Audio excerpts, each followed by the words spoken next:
All right, everyone. Welcome. My name is Speedy. Welcome to NotSoSpeedRuns. We are here with Blades in the Dark 6 and 20, continuing with the Phantom crew on this Thursday evening.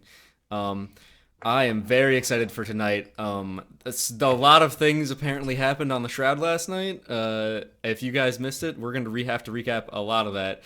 But we're going to have a lot going on today. So let's get started by going around to our lovely cast and having them introduce themselves and their characters. Trendane, you go first. Well, presuming that my camera is not frozen, which it is. It's I'm getting about 5 seconds per frame. So that's good. 5 SPF. It's better than 0. Oh, it's worse than that, but sure. Okay.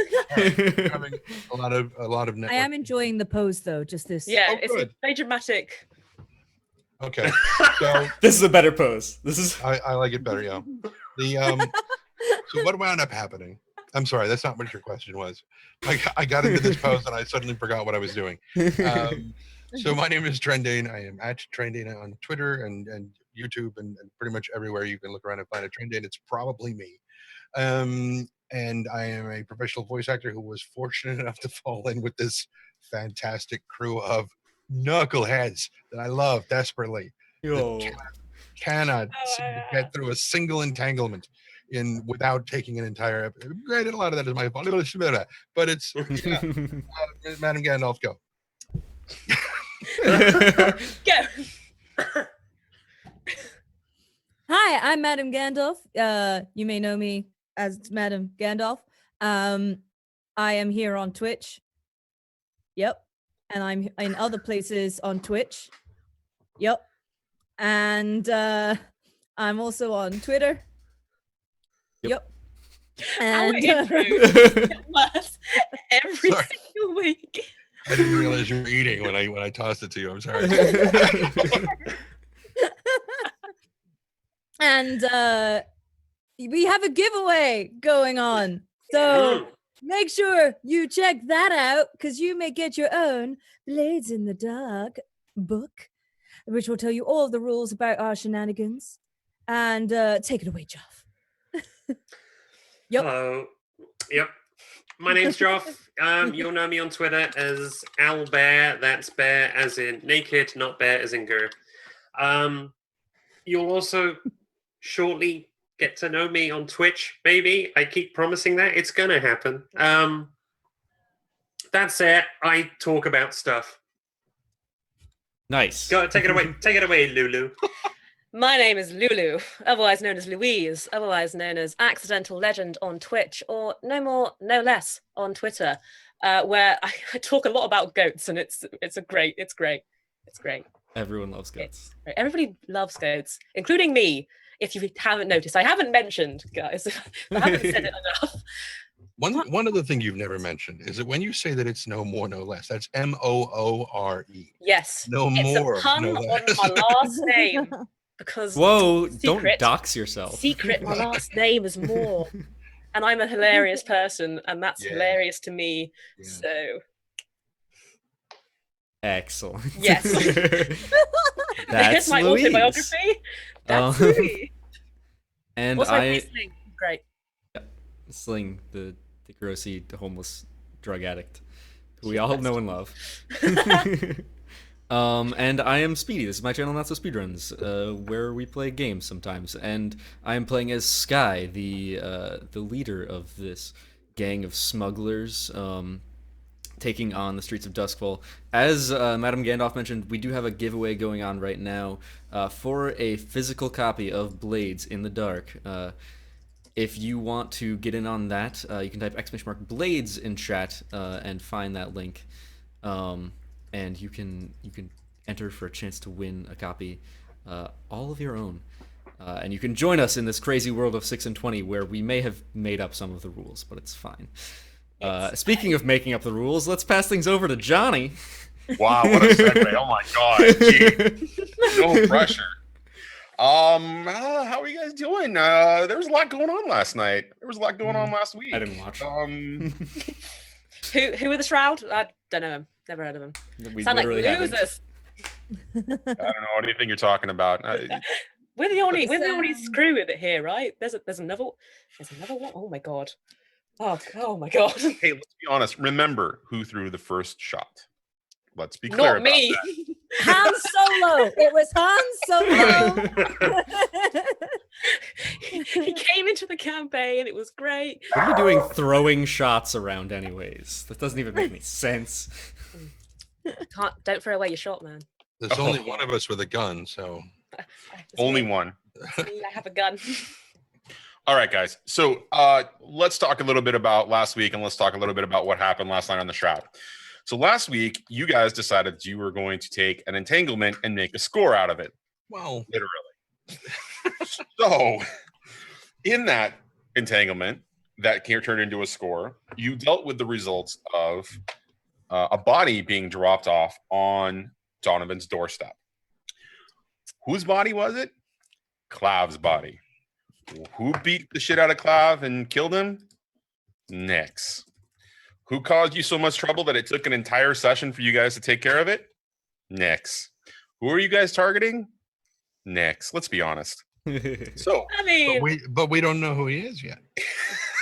so we're targeting the one person that we do know. technically he's no longer a person, but you know, hey. All right. So at the end of the last session, you guys ran into a situation where there was a lot of things going on out of your control. You guys took Clav after you had raised him from his body and took him to a spirit well where he was allowed to feed after having quite an intense exchange.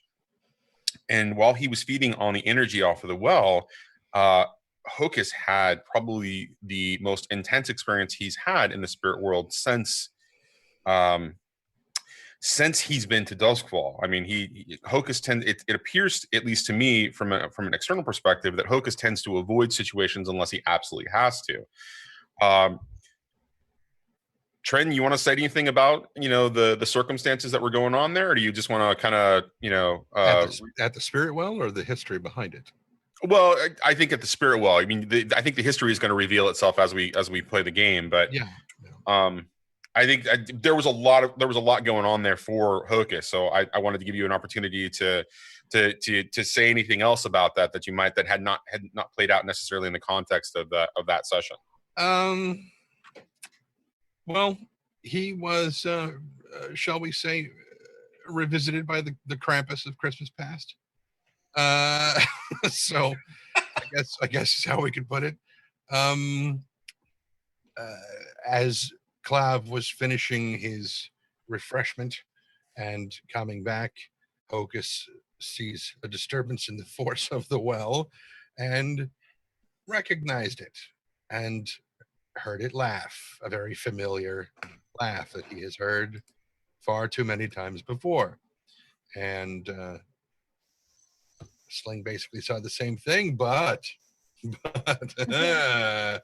that guy whose name I can't think of, hang on a second, Sky. Just our leader. Who knows? You're fired. I kept wanting to say, yeah. That's complete. You did it. You did it. And here you are going to find out some guy named Jinx, and All we had to do was get there. Gosh. So no, but Sky saw something a little bit different than Sling and I did. Mm-hmm. Do you want to talk? Yeah, go ahead. So what Sky saw was an sort of ethereal-looking man-like figure, but not quite. Glowing a very bright color. Having not been very familiar with attuning to the spirit world, he wouldn't have been able to recognize what it was at all, but it was quite intense, and he saw it reach out and touch Hocus on the forehead, and then Hocus reeling back in agony of some kind, incredibly stressed out. Resulting pretty much in Hocus being a little bit incapacitated and basically having to be carried back to knocked out and carried back. Knocked out was yeah, he was knocked out and carried back to Donovan's by Grin. And Grin also was carrying back Ari because Ari was experiencing a whole host of emotions coming off of essentially finding out the death of Clav. Do you want to talk briefly about that? For Ari, that was kind of a joyride, I guess. But yeah, the losing Clav, it's kind of one of the first times she'd open up to somebody in a while and took on more of a mentor or maybe older sister or motherly position for someone. She saw something in Clav that was very similar to her when she first started working for OC. And seeing that the one time she allows herself to be vulnerable again, it's immediately like ends very quickly, was a very harsh reality for her. And so luckily her crew seemed to really pick up that this is not a usual Ari-like reaction. And were all really, really kind to her and allowed her even to get drunk. Absolutely drunk because of Sky handing over the Yeah, last episode was a real supporting or a real churn in the crew's disposition towards each other because there was a lot of support from all of you. We were all very supportive of each other. People towards me.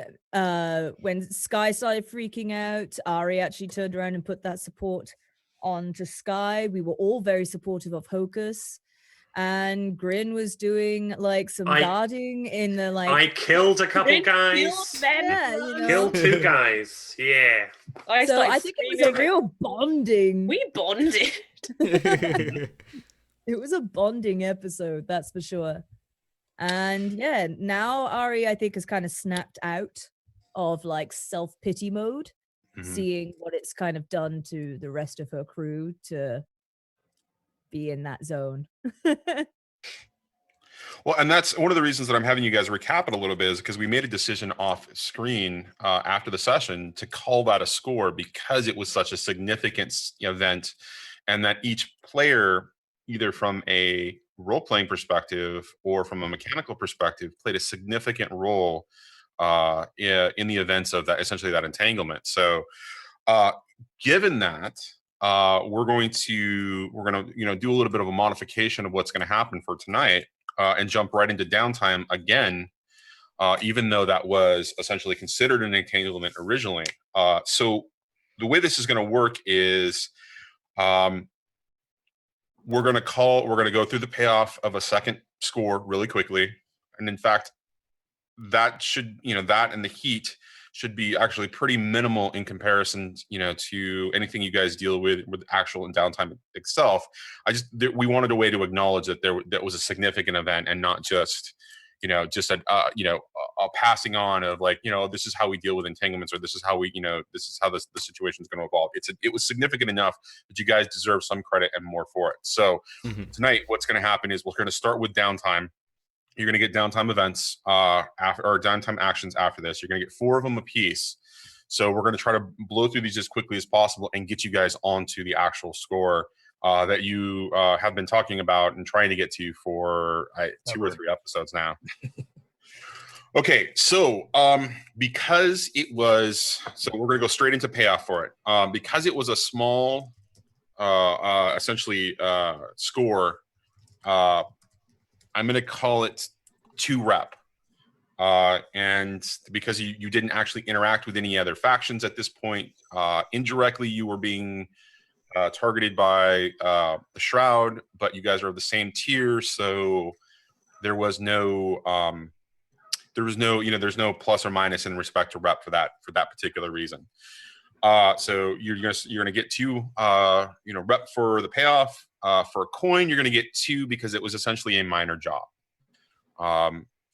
Nothing else really kind of happened. There wasn't, it was basically a personal impact. And the way that we would explain that, even though it wasn't technically like you guys going out and smuggling something for somebody, or stealing something, or murdering somebody.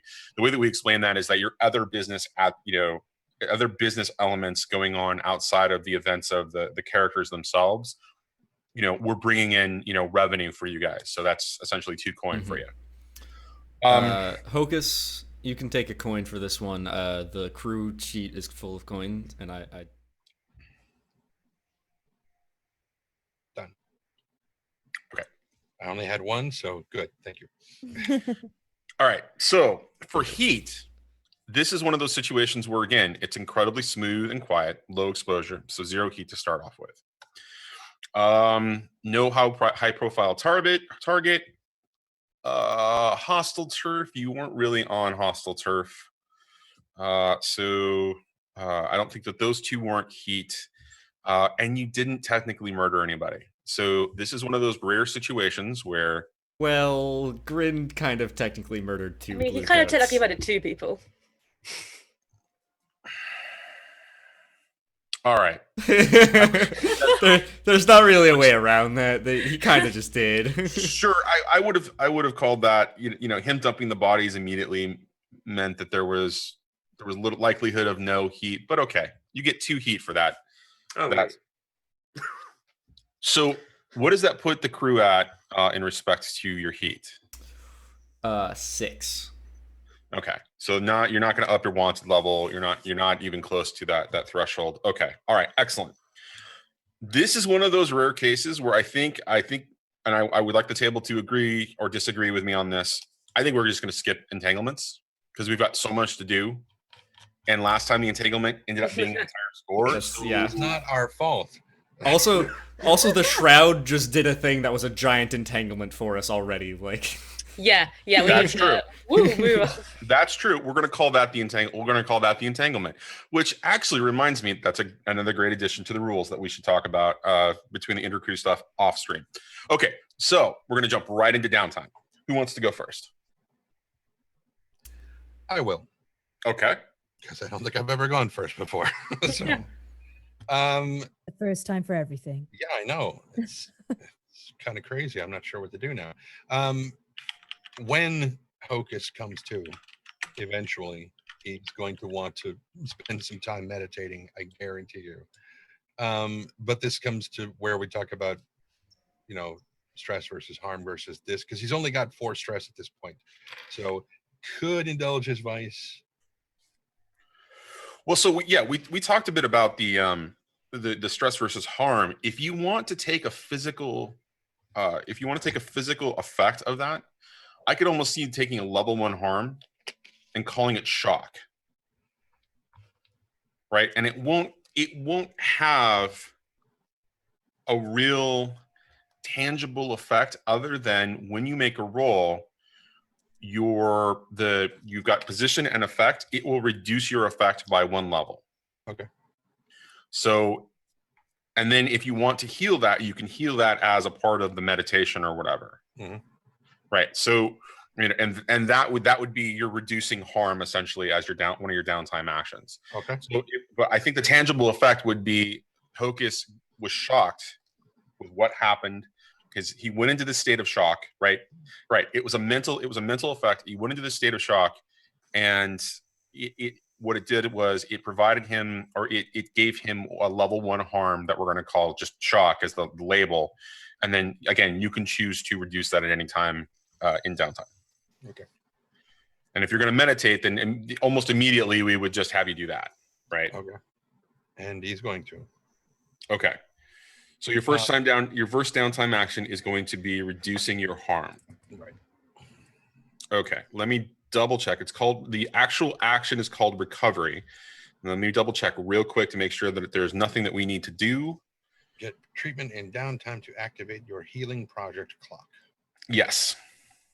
So you've got a healing project clock right under your character sheet. I see that. Yep. So we'll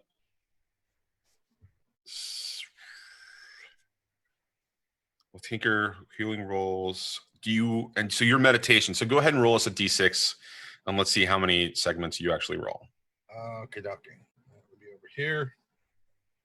D6. 2. Okay, so you're going to progress one segment on that. So 1 through 3 being one segment, 4, 5 being 2 segments. 6 being 3 segments on that clock. So 1. Okay, excellent. So that is your first downtime action. Hocus wakes up and basically meditates. Is there any narrative aspect about that? First of all, he doesn't wake up and immediately begin meditating. He waked up shrieking. Absolutely shrieking. The kind of shriek that just shreds your throat and your vocal cords, and you're just almost to the point where he passes out again. And then manages to pull himself together just enough to kind of start looking around, and the first words aside from that out of his mouth as he's like, oh my god, and then he realizes, he's like, what is my mask Here? And he could just shoves it on himself and then just tries to find something, scraps of paper, anything he can find to start trying to weave into rope or any kind of cordage, just ripping burlap bags apart into strips and just starting to just work those into cordage as part of his meditation. That's narratively what he does. And so then I roll Indulge Vice. Okay, so let me ask you this question. You said that you only have 4 stress, right? Correct. Are you sure you want to do that? No. Because you could potentially overindulge. Okay. I just want to make sure that that's why I said no, I'm not sure. Okay. This is one of those situations where he's going to roll incredibly well. Like way too well. So I'm curious what overindulging in meditation would look like. Let's find out. You just fall asleep forever. Get out of it. Like no bonus dice. I presume. No bonus. Well, that all depends. Can you make an argument for a reason there should be? Yeah. I mean, you are wearing your mask. Yeah. That seems to me, I mean, you are physically in your garb that you would have to protect yourself. So, I mean, I could see that as an argument for bonus dice. You could also see the shock that he has as a negative there. That it is going to be difficult for him to focus on meditating. I was going to say the desperation to do something about it, but again, he's not in his right mind right now because of the shock. So yeah, and the slumber essence for that matter. And the slumber essence that could be diminishing his capacity. All right, 0. No. You always are going to roll 1. There's always that one element for it. Oh, okay. So, whenever you're ready. 2. Excellent. All right. So, you now reduce your stress by 2. You, again, do your whole meditative thing. Is there any difference to that from physically trying to reduce your harm?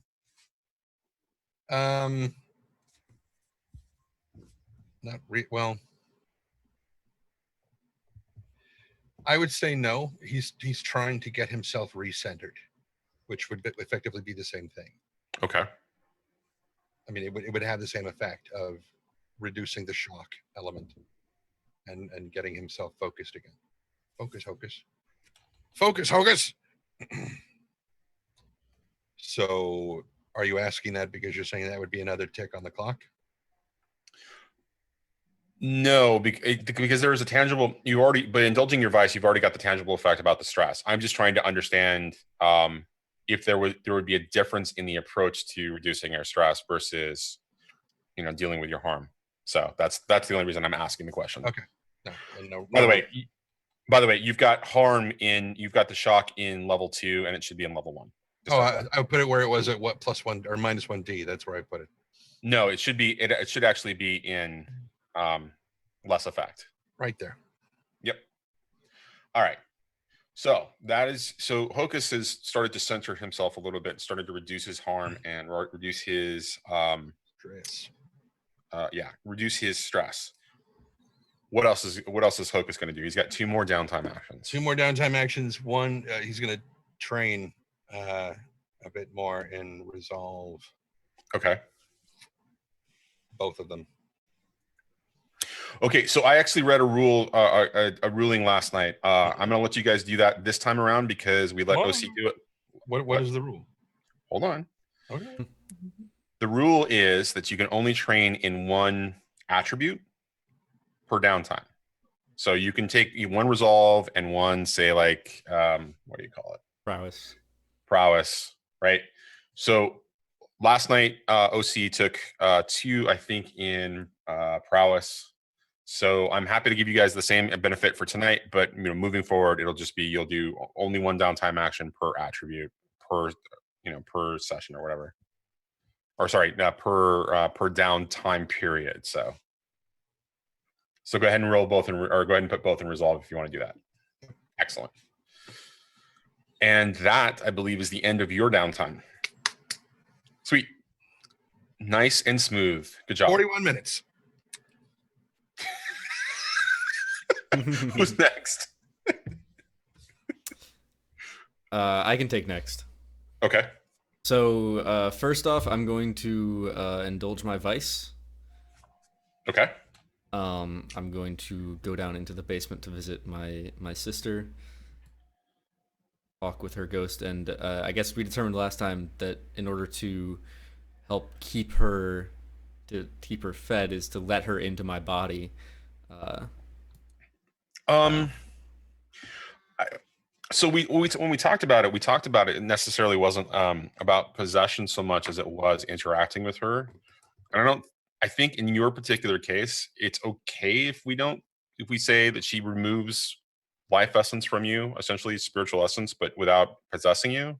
Okay. Given the close relationship you have. I mean, if you really want her to possess you, you're No, more than welcome to let that happen. All right. Yeah, that would be. This is easier to cover up a plot hole. So sure. Yeah, totally. So go ahead, indulge your vice. 2. Nice. Anything particular happen narratively speaking with that interaction?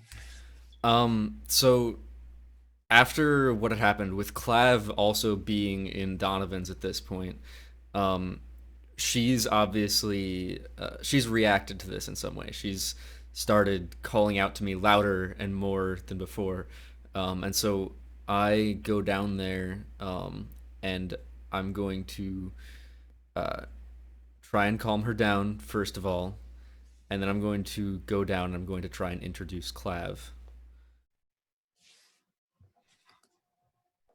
Okay. Is there? I mean, the main there's not really a huge impact there. It's just so that because they are both going to be staying here, they need to be aware of each other and they need to not be aggravating each other. They need to play nice. Lyra, this is Clav. He's going to be staying here for a while with us. Clav, sister. Lyra. okay. So that interaction, I think, goes as smooth as it can be expected. She's a little uncomfortable, and of course, he's still adapting to his own world. So I think that they're both. I think that they both would acknowledge each other, but there would be a little bit of a standoff aspect or aloof aspect to the whole thing. Given the fact that you did do that, though, I am gonna at some point make a fortune roll about how that actually goes. Okay. This Clav is like, so do you like stuff? and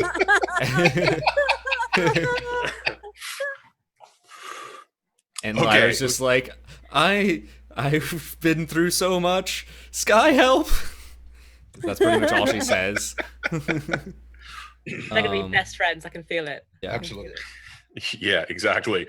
All right, so that's your first downtime action. What are you gonna do for your second one? One of the other things that one of the other crew upgrades we got was all hands, so our cohorts can perform downtime actions too. That's correct. And so we'll get 2 of those.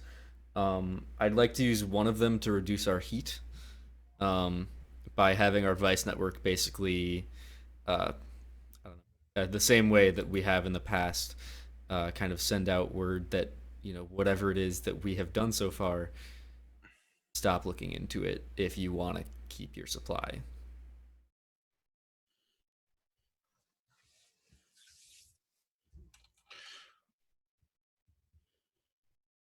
Okay. Huh. What are you two doing down there? Okay. All right.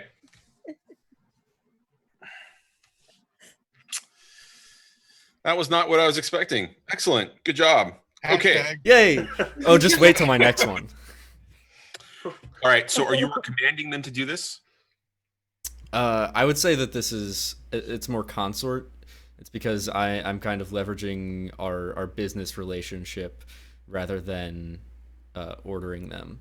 Because they're rooks, they are independent operators at Vice Dens. Sure, but you're implying that there's a little bit of a pressure on this conversation, right? I'm getting the impression that you're applying a little bit of force in this request. Is that correct? I mean, I suppose I'm not really applying too much pressure to the Vice dealers themselves. It would be asking them to kind of put pressure on. Or actually, this is them rolling. So, well, so this is actually you rolling. So say when you, oh, okay. So no, because you're using the cohort, absolutely. But I'm still very curious about the roll itself. I'm trying to get more of an impression as to what Sky's intent is when this happens. And your cohorts are tier 1 at this point, right? Yeah. Is that what they're not the same epic. tier as us, right? Their quality is the same tier as you, but if they're epic, that means they get an additional die. Elite, yeah, no, they're not that. We can't. Okay, that's Shadow's only thing. Yeah. Right. Okay. No, there's a way for you to. We get elite rovers, right? Not rooks. That's the thing. Okay, fair enough. All right. So why don't you go ahead and roll me their tier quality? I'm gonna let you roll this. Okay.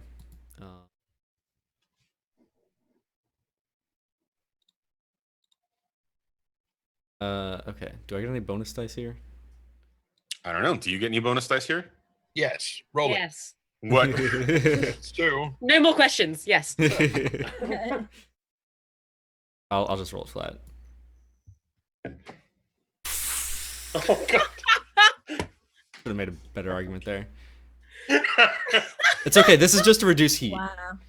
Right. And so that reduces the heat by 1. Okay. So 1 through 3, of course, being 1, 4, 5 being 2, 6 being 3, and then critical being really? Okay, I've been reporting that wrong. I will make sure to correct that next time. All right. So that's the first downtime action by your cohorts. Right. Were you going to take a second downtime action?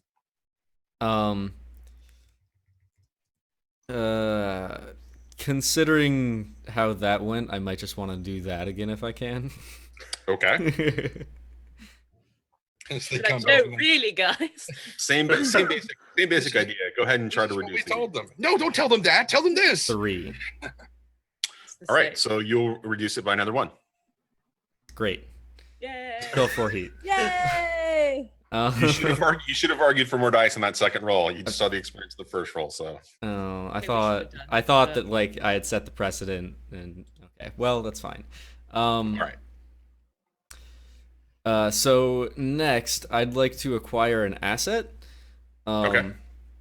With that asset, actually, no, I can't do this without metagaming. Never mind, I can't. All right, fair enough. I'm glad that you said that. Yeah.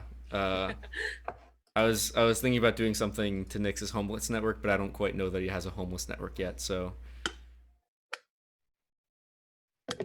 Right. That doesn't seem completely right. I know something's up with the homeless. You are suspicious of the homeless, but we don't know that he's That's true. connected to them, and I don't know if you relayed that information to me. That's also true. I thought that she had relayed that information to Well, no, you. I did because I came back and I was like, "Nah, well, they're being weird, so no." Right, exactly. All right, so in that case, if I tell could, me what you want. Tell me the asset you want to acquire, and let's figure out if it's metagaming or not. Like on that level. I would like to acquire a homeless person,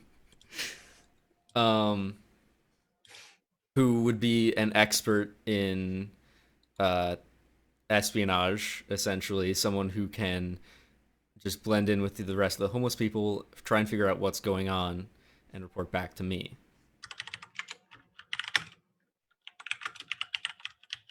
So you couldn't specifically target Nyx's homeless network or the Rook network for the Shroud, but you could target somebody to report back to you about suspicious behavior going on In the among homeless. Right. Right. And then from there, I could probably eventually learn that it is in fact a homeless network. But like, I don't know that yet. Right, exactly. So I would almost say that that's not a cohort so much as it is a service. Because what you're trying to get the result of the action, and you're not using that expert or gang to accomplish something. Right. And there's no tangible benefit for the score or in a score or in an investigation or that kind of a thing. You're right. I'll go with that. Okay. So to acquire the asset, why don't you roll me your cruise tier, and then if you want to argue for additional dice, I'm happy to hear arguments. You could get a bonus if Sky were to ask me to help. I could get a bonus by having been homeless with them. Yeah. I was going to say Sling could help because she is also homeless. Grin could also maybe help, having been with the Skovlin refugees. Mm-hmm.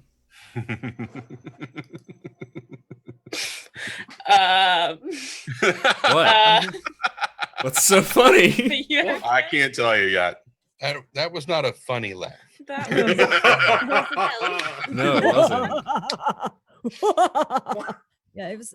So, is that 2 bonus dice? That is 2 bonus dice. All right, let's go with that. Okay. Yeah. Crit. Woo! Crit. That's a crit. Oh, Crit. That's a Crit. crit. That's a crit. This is where Mike would say, "Suck it," and I would go, This is the part where Johnny says, "I expected that to succeed, but I didn't expect it to crit." I actually did expect it to crit because I have various levels of information to give you depending upon it. Because you critted, I want you to tell me specifically how you engage the services of a homeless person and what you're specifically asking for, and I will give you more than what you asked for. Like, I'll give you an answer that's bigger than what you asked for, but I'm very curious to hear how you ask it. Okay, so I would first ask Grin and Sling to go out and find me an amiable homeless person who I thought I could trust. And then once they've brought someone to me, I would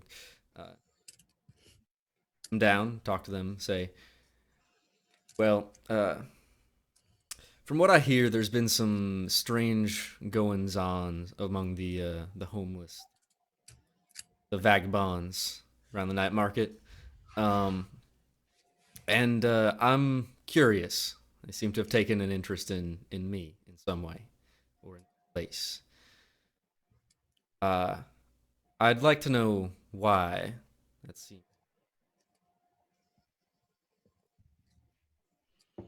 Okay. So, what you get from that, the person you talk to gives you a fair bit of runaround at first. And I'm going to assume that you're going to calm them down and just say, that you're not going to be threatened, not going to be harmed. But so there's a little bit of the defensive around it. But as that conversation goes on and the homeless person begins to trust you, you bring them a cup of actual tea, you give them more than just, mushrooms, that are growing off the side of a building or, whatever they can scrounge kind of a thing. Eel jerky. Gross. I was thinking rat jerky actually, but eel jerky works too. Okay. You get a fair bit of information from them about the inquiries that are going on about the person that runs Donovan's. You get details, description of Nyx. You don't get a name, but you get a detailed description of what Nyx looks like, including that very fine jacket that he appears to wear all too often. You also get that his interest in you was, as that particular person understands it, was precipitated by an inquiry into somebody, a merchant specifically, doesn't know the name of the merchant, that was being asked about by the contacts in the Lost, and that it involved a Tycherosi woman. Oh. Is Sling in the room? Asking these questions. So weird. I honestly, I told you we were going to get more information than you were expecting. I didn't tell you what kind of information it was going to be. I could, as soon as you asked what you asked, I was like, okay, this is the end for Sling. I imagine Sling would be in the room because you had brought this homeless person to me, as would Grin.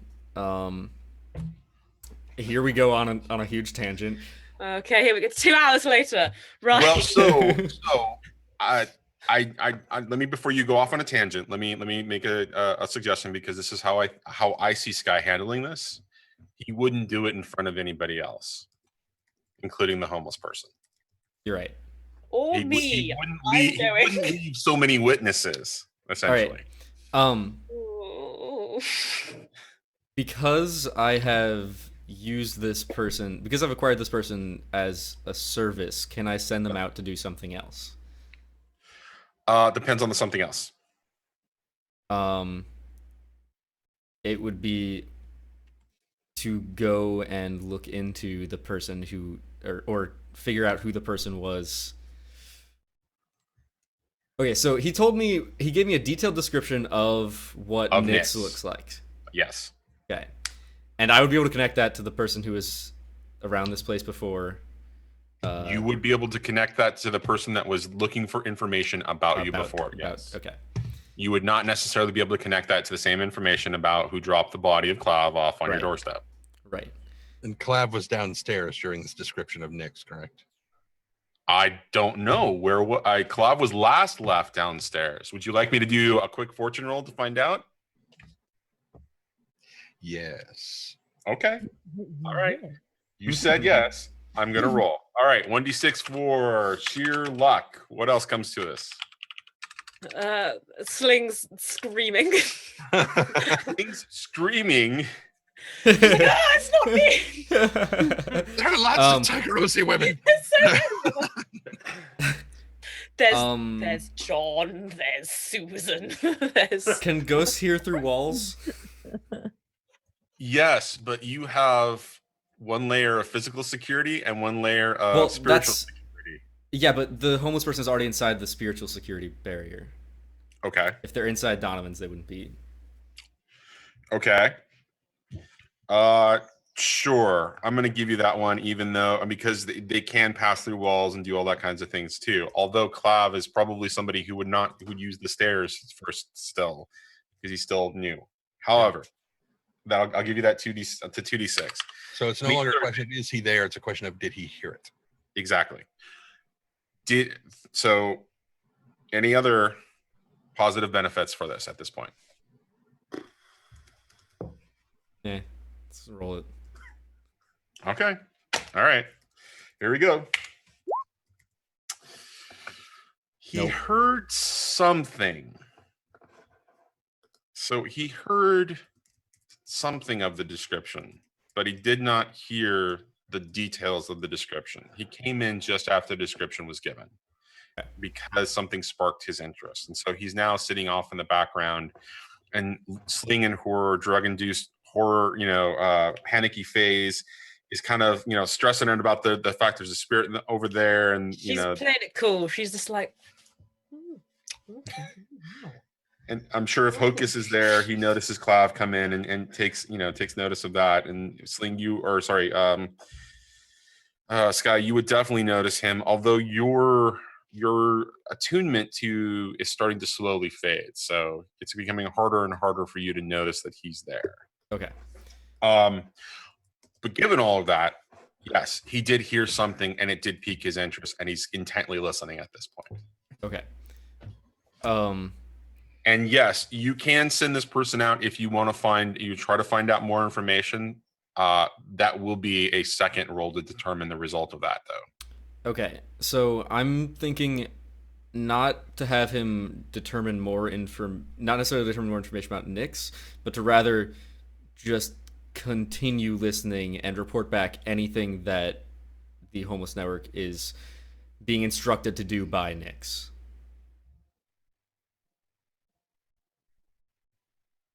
By this person, not by Nyx, because you can't name them by name. Well, yes. Okay. All right. Do me a favor. Make a note of that. I will try to make sure that comes into play. I just want to make sure that if I, for whatever reason, I lose track of it, please remind me of it. I'm putting it in my notes now, though. Okay. All right. So that's your second downtime action. Mm-hmm. You have 2 more. Okay. I'm just going to train, I think. Okay. Yeah, I'm gonna train in prowess and resolve. Okay. Or prowess and playbook. Remember, you can do it twice this time around, and the next time it will be. Okay, then double prowess. Okay. All right, Sky, that's you are done. Who wants to go next? I guess I'll go. Okay. Okay. I would like to start off by reducing heat. Okay. I'm very curious to hear how this goes. Last time it was pretty funny. Well, this time I'm not doing so much of the spreading the heat around. Okay. I'm actually going to try and sway a blue coat to maybe lose a couple of reports. Okay. Anything specific that you want him to ignore or lose track of? Maybe the 2 blue coats we killed last night or last time might be a good start. Okay. Like, oh, they never went. They just went missing. They didn't die. They went missing. Nobody. Who knows? They're still on patrol. They never came back. They're probably passed out somewhere drunk. God, who? Exactly. They're fine. They probably went home To their families, their loving families. Together. They're probably hugging their children right now. And you don't want to interrupt their family time, so leave it for another day. You could try and lie and tell them that you saw them like ditching town, catching a train out. Together.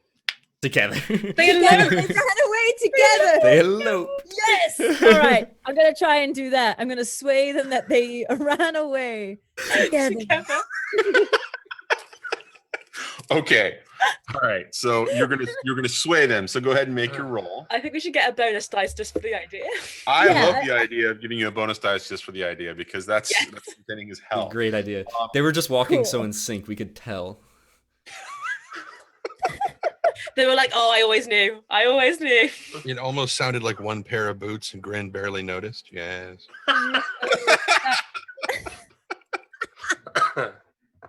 I think we should get They just 4 other decided to bonuses. hang up their uniform, and it was I think we enough. should get 6 bonus die for love. I think we should Well- roll 6d9. See, I think we should get 4 bonus die because the person she's telling is already in love with one of those officers and never had the courage to say anything. Oh no! And now it's going to be like, I'm going to find those sons of And he's gonna leave town. Just this once. I agree with Trendane on this. You get 40. You get so many additional dice that you're going to succeed. All right, don't mess this up. Please. So you're gonna click on your sway normally. No, So that's six dice, right? Yep. Great. This is great. Come on, all 6s. All 6s. All 6s. Click on sway, do it under controlled. Mm-hmm. And then the effect is the position and the effect doesn't really matter. Just add a ton of dice. As many as you want. As many as you want. Go for it. Yeah. Add as many as you can. Only 2 of them. I can add up to -3. No, I can add up to 6. Let's do it. Bonus die 6. Do it. Do it. Please. There's so many dice, it's not loading. Oh my god. Just barely. Well, as I said before, I'm going to clarify what happens here because this is a crit. I've been saying that 4 is the number that you get because of a crit. I was wrong. I apologize. It is 5. You now clear 5 heat from. We have negative heat. Or from your heat meter. What happens is the officer immediately, or the blue coat immediately begins to look sad as he realizes that the love of his life has left the city with somebody else and moves on towards a direction that you know is just uncomfortably close to the canals. I do want to point out very quickly though that I did use a disguise kit before going in there. I didn't just. You had a mustache. You had a curly mustache. I took the uniform of the dead guard, wore it with a mustache, and when I was like, "Oh yeah." Oh yes, did you hear about Jeremy and Stan? This poor blue coat has just had his day ruined. Good job. Jeremy and Stan. I shipped them. Okay, so that's going to be your first downtime action. What would you like to do with downtime action number 2? Oh god. Bearing in mind, you have to beat what you just did. So.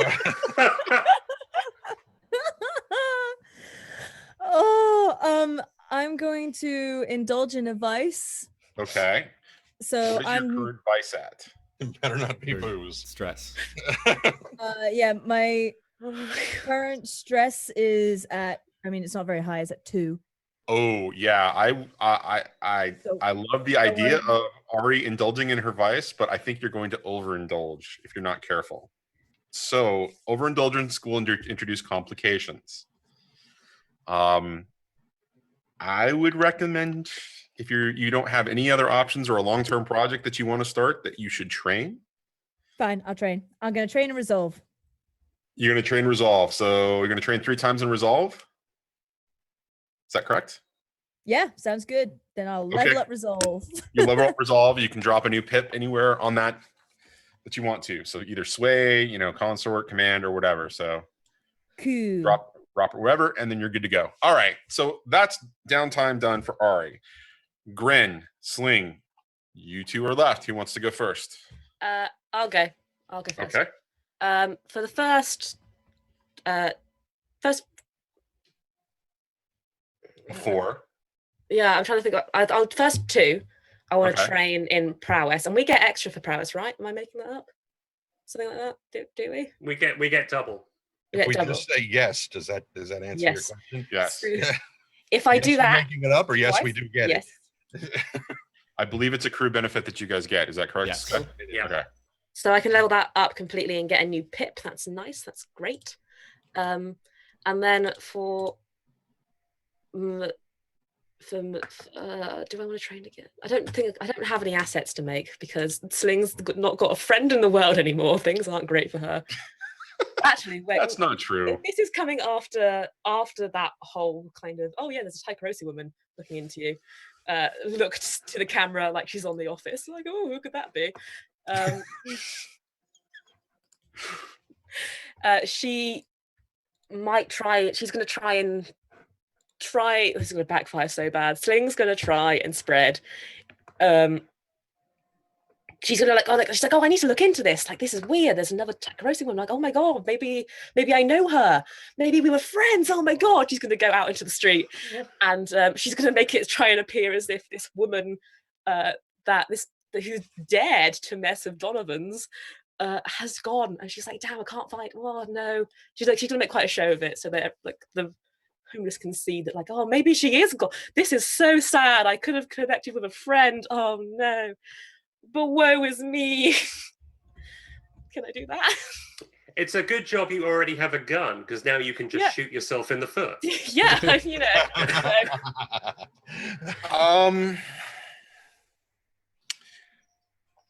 So she's gonna try and make it look as if it's not her, basically. The closest thing I can think of that this is going to fall under is probably a long-term project. Okay. And if you want to do that, you still have 2 downtime actions. You're more than welcome to do that. I'm going to make it a 4-position clock. That way, it would be relatively easy for you to be able to succeed for this either in 1 or 2 tries. Would you like to try that?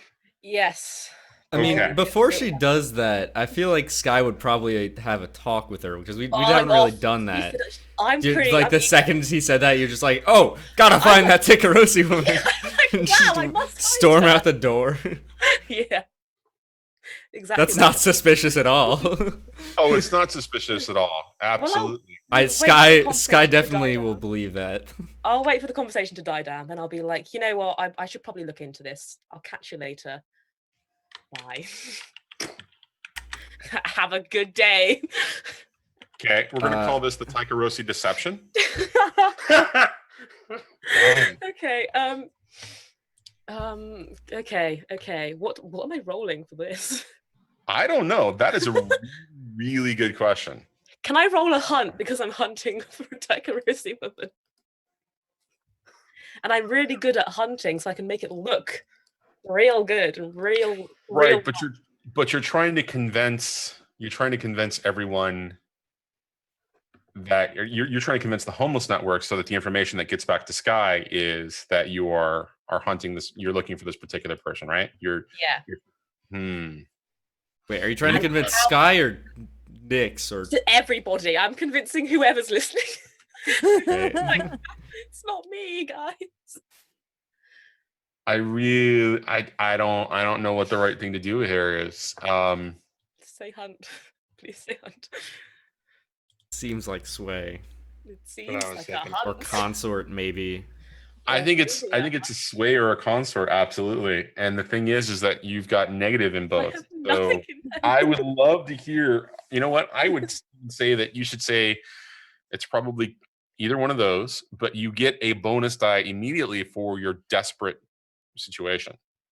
Cool. Great. Cool. Which means that it will be one positive die. I'm also open to hear any other reason why she should get more than one bonus die. Am I rolling? Is it a desperate position? Yeah. No, the position and the position and the effect will not have any bearing on this long-term project. Okay. So bonuses. My mates are in the homeless. We're friends. We're amigos. We're pals. They're probably like, oh, if she was that woman, we'd know by now. That classic Sling. Ooh. How about a negative for the fact that the Lost was the one who sent some of these people to look into her? And they sent them to look into her specifically, not just a Takarosi woman. Because they'd be like, well, clearly something's wrong. We should go along with it. Well, so the Lost were going to there, and they were sent there by a Takarosi woman. So that's the information that you got, right? And that's the information that Nix was also given when he looked into this. So that's not necessarily going to be a negative for her in this particular situation. Ooh, I think. Could I get a bonus if I spoke to a member of the Lost and I was like, "Listen, they're on to me, and I'm gonna die. So please, do your best to spread that this Takarosi woman is a rumor, and it was never a Takarosi woman. it was just a woman who maybe looked a bit disfigured, but is normal And doesn't not have a from the gun. and does not have a gun. And does not have a gun. Okay, I could see that being as a bonus die, but I think Speedy's onto something with the negative, though. There is probably some negative aspect to the loss being involved as well. Because if you're trying to convince everyone that that you weren't the Tikarosi woman, the Lost already know that it was you. But they don't want me to die. There's that. They're on my side. Allegedly. Well, they've been spending a fair bit of time together based on the Jinx Godofur project that and previously the getting the Lost involved part of that, right? So those are linked down long-term projects that have gone pretty well for both her and Grin at this point. Yeah. So I could say that that's actually a positive in her. So what I'm hearing are 3 positives with a normal bonus and no negatives is what I'm hearing. Yeah. Speedy, I'm giving you a chance to argue this, man. It's entirely up to you to argue it at this point, because it depends on who is she trying to convince exactly? Is it to convince me? Because if it's to convince me, no. there's no, it would be about the homeless network or the homeless around if you were to go looking for more information. Mm-hmm. She's trying to spread disinformation about this Tikarosi woman being her. Okay. And get the Lost to kind of try and spread that there was never a Tikarosi woman. Okay, right. So I would say there could be a negative because the homeless people who are in Nyx's network would be opposed to that disinformation because they're loyal to him, not to the Lost. And in fact, those are kind of opposing forces. They're also not loyal to you. Right, but I'm just saying if they have... It is a good argument, though. I think so. To me, it sounds like instead of 3 bonus die, you're going to get that 2 bonus die. Okay. So we're going to call it 2. Okay. What's my position? This is your position. Your position and your effect have no bearing on the long-term project. Just roll 2 6s. It'll be fine. Yeah, Tikarosi deception. Good to go. That's fine. So nothing. So if I just roll a sway, right? Yep. Nothing with nothing. So that's that. That's 2. And then you I get don't 2. want to look. Not bad. Okay. Not bad. All right. Not bad. For your first downtime, or your first long-term project downtime action, this is your 3rd downtime action. You begin to spread a bunch of information about the fact that the Tikarosi woman was just something that was made up by the homeless to spread rumors and lies, and they begin to kind of adopt that idea. At least some of them do. Other ones look at you like you're just absolutely nuts, especially given you're definitely a Tikarosi woman who's trying to hide No way. But Tikarosi. Either addled by some sort of drug, or they're inebriated of some kind, so they immediately kind of accept the information that you spread. So Beautiful. for that downtime action, you've done a reasonably good job, and that will have when Nyx comes after you, if he comes after you specifically, that'll be different. But if he goes for more information, it will have an effect on. But I have a letter waiting for me anyway, so he knows who I am. Okay. So that I have no idea what's happening there. I don't even know what the letter says. So that's I can't. I'm scared.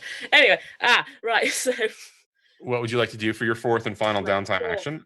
I'd like and just let me remind you this, you can push yourself, or you can spend 1 rep or 1 coin and get an additional downtime action. Just remember that you can do that. I'm going to spend a coin because I have a coin. I'm going to spend a coin. So you're on your 4th downtime action, and you're probably going to spend 1 and get a 5th one. So why don't you go ahead and you spend why don't you do your 4th downtime action and tell me what that is? First one, I want to continue that clock that I just did, and try and get everybody on the same page as me. Okay. And do that. All right. So go ahead and I think the same bonus dice apply in this I did. particular. There we go. I got a 6. So Take the Yay. lower of the two results. Even if you either way, you pass because that's a 5 and a 6 is what you want when you take 0 dice. So under these circumstances, you are spreading enough information out there that the majority of the sentiment is that the Taikorosi woman was something that never actually existed and was made up actually by the individual that was running around in the trench coat. nice. I like it. I like it a lot. So that disinformation has been planted out there. That is your fourth and final downtime action, unless you want to spend a coin.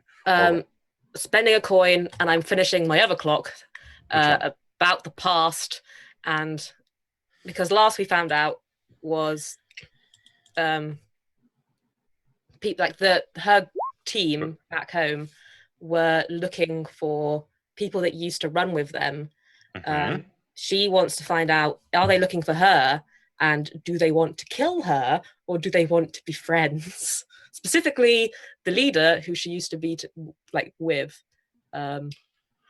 Okay, so because this is, there's one final segment, there's no reason to roll. We're going to just complete this as a long-term project. Under the circumstances, the information that you get appears to be vague at first, but when you finally get some clarification, they are looking for you. It is not clear why they are looking for you in respect to whether they want you alive or dead, but they do want you to come home. Cool. Okay. Great. I mean, but let me clarify just a little bit. There's no indication as to that there is a negative effect or never. The expectation is that they want to bring you back for whatever whether it's judgment, whatever. That's not clear. What is clear is that they are trying to get you to either return by your own volition, or they're going to bring you back, kind of a thing. Okay, it's a good day for Sling, everybody. She's just going to go and lie down in a dark room for a while. Okay. If they wanted you dead, there would be no reason to bring you back. Exactly. Unless they want to pass judgment on me and then... I'm not saying that. That would still be bringing you back alive. So they're not have to distinctly kill you. Okay. So I can make it home alive. There. And then die So that there. is 2 progress clocks cleared off the table. Now... Ooh. Because you pushed yourself and you still have 1 progress clock lying on the table right now, I'm going to give you the option do you want to spend another coin and go after that final progress clock, or do you want to just pass? Pass everything on to Grin for him to do his downtime actions. I will pass. Sling has had enough today. It's the start of the day. She's like, I can't. She's just going to go lie down. And with that, we move on to Grin.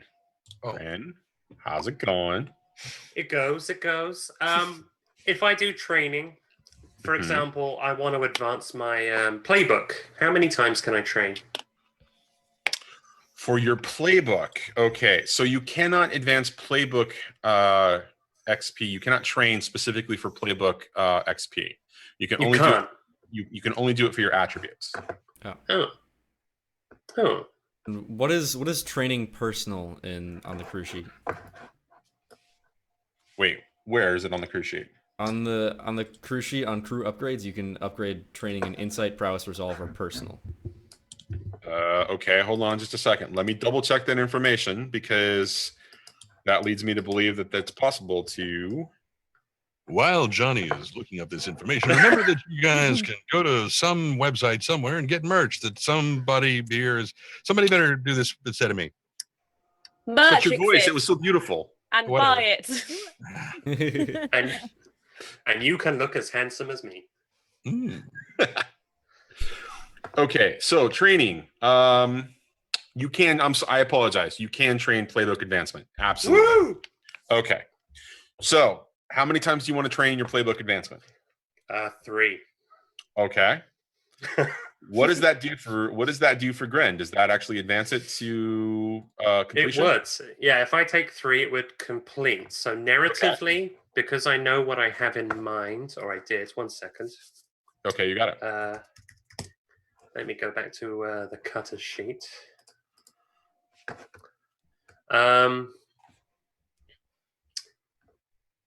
Grin is actually looking to become a little more intimidating. There's actually a special ability called Not to be Trifled with. And Okay. Grin is intentionally working on his, and he's been doing this for years, he's working on his reputation. So this is kind of the fruition of him being a bodyguard, being a small-time smuggler, being a man with a shady past. You know, he's an ex-soldier.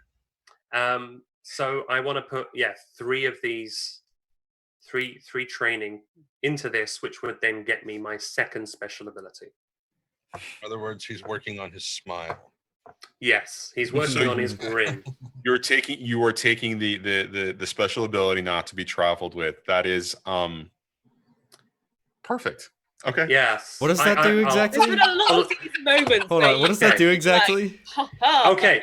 Not to be trifled with. You can push yourself to do one of the following. Perform a feat of physical force that verges on the superhuman, such as engaging a small gang, like up to 6 people, without any detriment. I can literally just take on a small gang on my own. Perfect. Right. And other things Practically like things like snatching a gun and snapping it, or tackling a goat. Crazy things, basically. Let's not do those last two, but the first one. Can I practice on our goat? No. No. That's my training. Oh my god, there we go. I have a gun and I will shoot you before you snap it. Okay, that was. I'll be honest, that was a little unexpected. Good job. I didn't expect that to be coming from you, but so there we are, 3/4 of the way there, and the one we've all been waiting for. I'd really like to work on that Jinx Godifer clock. We're one little pie wedge away from solving this.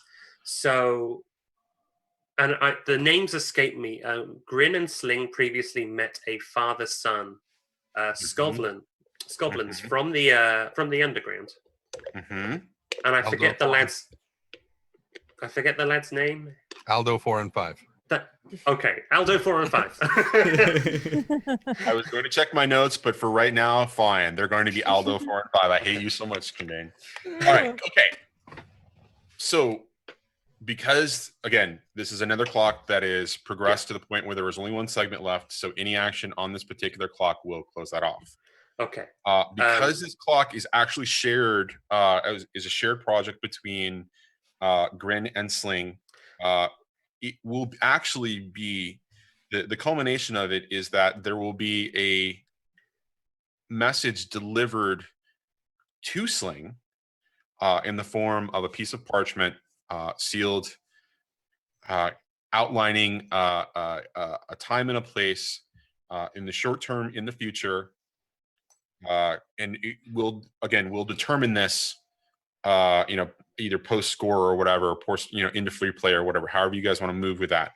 But what's going to happen is you'll get that message as the completion of the project, and it says for you to meet alone. Sling is to come alone to Kellen's, which is a Skovland establishment in Char Hollow.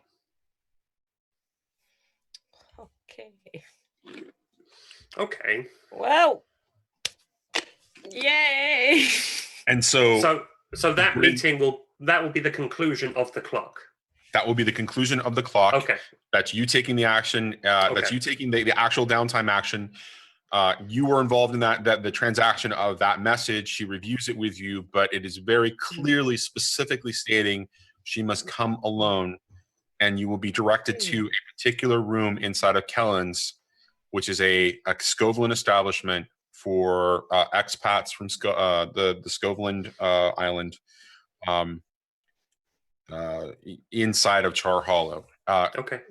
Generally, you would know, because you're a street person and you spent some time in Char Hollow in contact in the Lost as a part of this whole experience, you would know, Sling, that that's the place where the Skovland Underground tends to meet, and also that it's mostly filled with, Unity War vets who have, since migrated to Doskval. So, right.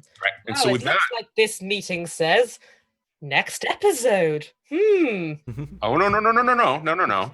You can do it this episode if you want. I suggest that you take an opportunity when there's going to be plenty of time. I know that Speedy wants to do a score though. Oh yeah, it's score day today.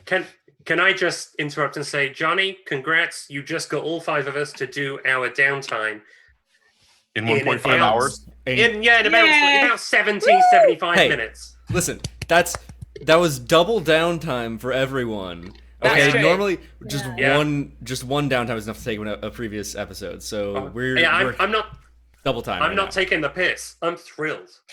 Yeah. I'm so happy. All Proud right. of us. Score time. Yes. Well, actually, I'm very proud of you because you all came together and organized yourselves and your downtime such that we have plenty of time for a score. Yeah, that's never happening again. No, it's absolutely never happening again. I completely agree. So with all of that in mind, we now move into free play. And when free play, again, we talk about things like, what's the next score? We handle interactions like, say there's this conversation with a certain Taikarosi woman that Sky might want to actually have. Really? Hey, there's Sling.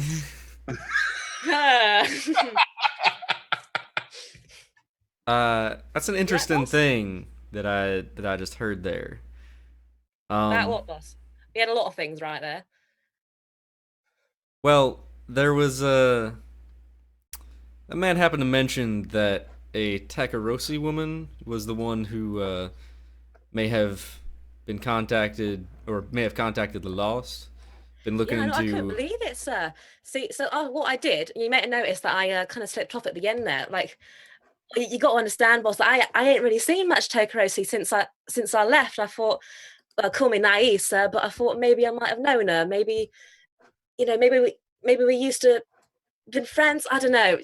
I was a bit desperate. I kind of just wanted something from back home. You know how it is when you've been away for so long. So, well, I went out and I tried to find out what I could find. And, well, I mean, you can believe me or you can not believe me. You can go ask him yourselves, but she doesn't exist.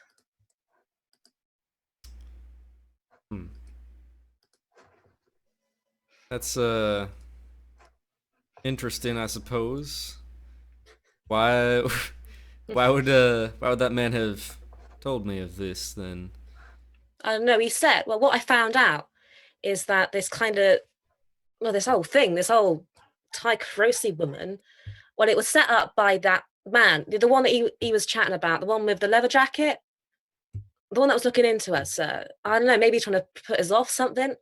All I'm saying is we've got to be proper on our game now. If he's trying to, weave his way in and try and make us think about things that don't exist, then we're going to need to be on our game, sir. Sling, I'd like to trust you. That'd be nice, wouldn't it, sir?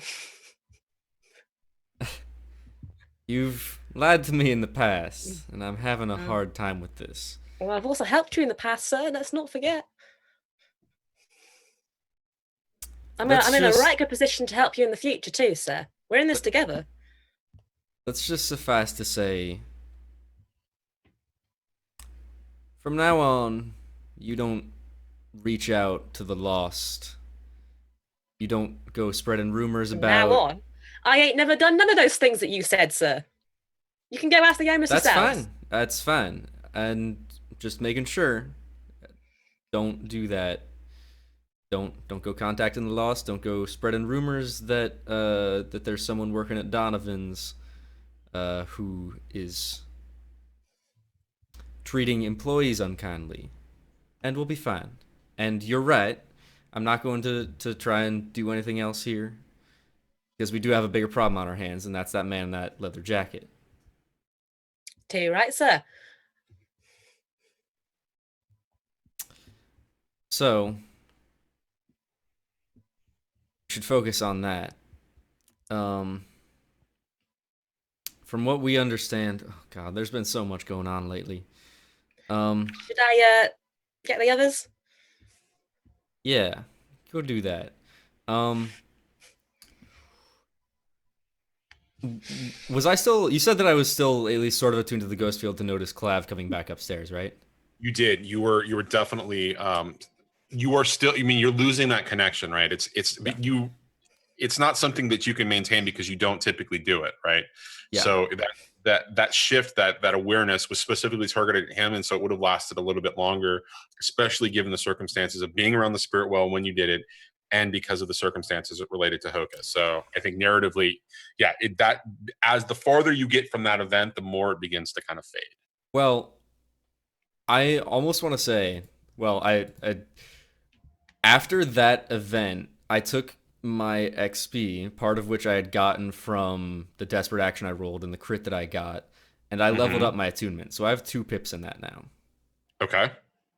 So I almost want to say that even though it would be expected that my attunement might have started to fade, or I mean, I suppose it still would, even if I were able to attune, but I think it's probably stuck around, or I'm more able to easily access it now than I was before, for sure. Given the fact that you've mechanically done that and the way that you just explained it, yeah, I think that you would be increasingly aware of, or you would have the potential for it to last longer, or be increasingly aware of the things that are spiritual going on around you. So absolutely.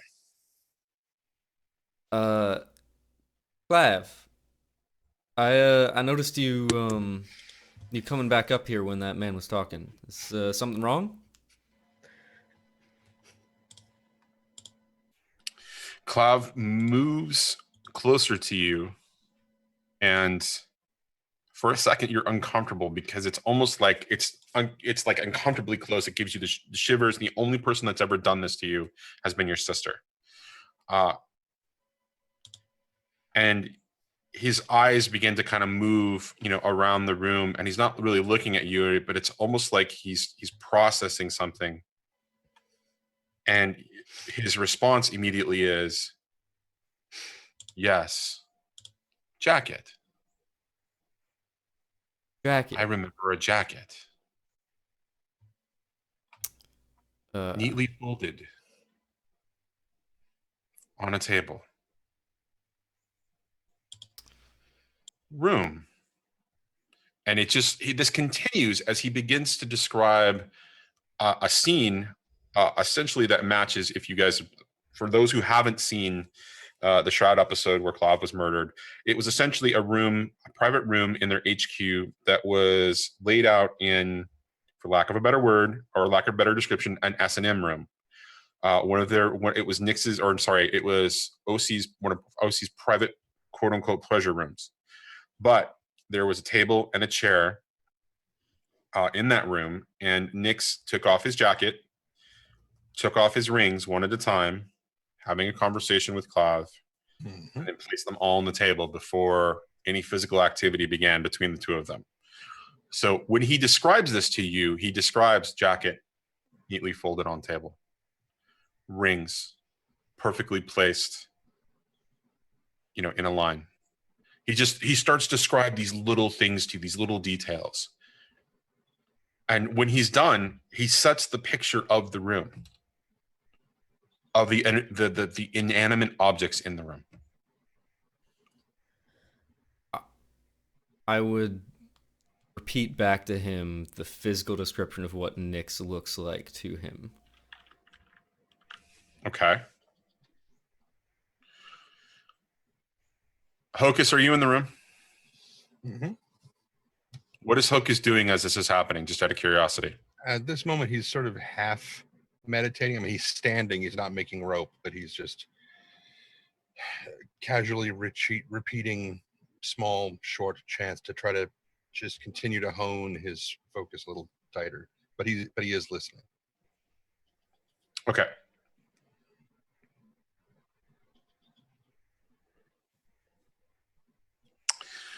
As you begin to describe the man that was described to you, which matches the description of the person that's been wandering around Night Market, the the posture of Clav changes slightly, and it becomes more stiff. And as he was describing the scene before, his arms begin to just kind of, move from an animated down to his sides, and his eyes begin to focus. The spiritual elements, that represent his eyes, the way that they look, they glow a little whiter, a little bluer, a little whatever the spectral energy color that he's representing, that he has, whatever the palette is that colors the outline that is him. His eyes begin to get more solid in that color, and there is this intensity. And Hocus, you take note that there is a shift in the way that spiritual energy is flowing through the room. It's almost as if he's drawing it in a little bit, like he's absorbing it, and he's not taking it from the physical beings, but more of drawing on the ghost field itself, all the residual energy, and it just kind of focuses into him. And it just all kind of absorbs in, and he solidifies, and he looks to Sky and he says, "OC's friend." Oh, hell.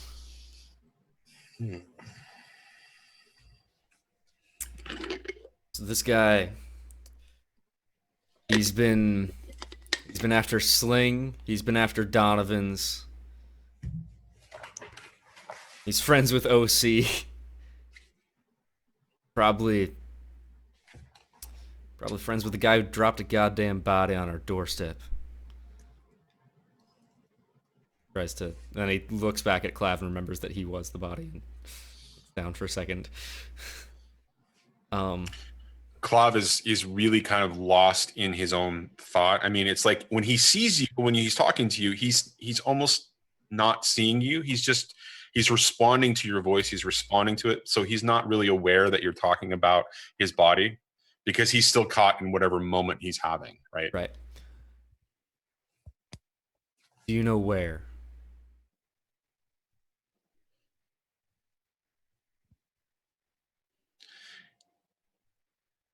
More of that energy is being absorbed into him as whether it's his mental faculty is just kind of absorbing whatever it can in order to process itself, or if it's the intensity with which he's feeling these emotions. Finally his eyes clear, and for the first time you see recognition when he looks in your direction, and he says, "No, but I know where I met them."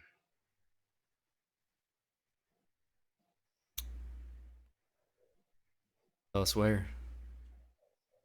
Go. And immediately he vanishes and reappears at the door.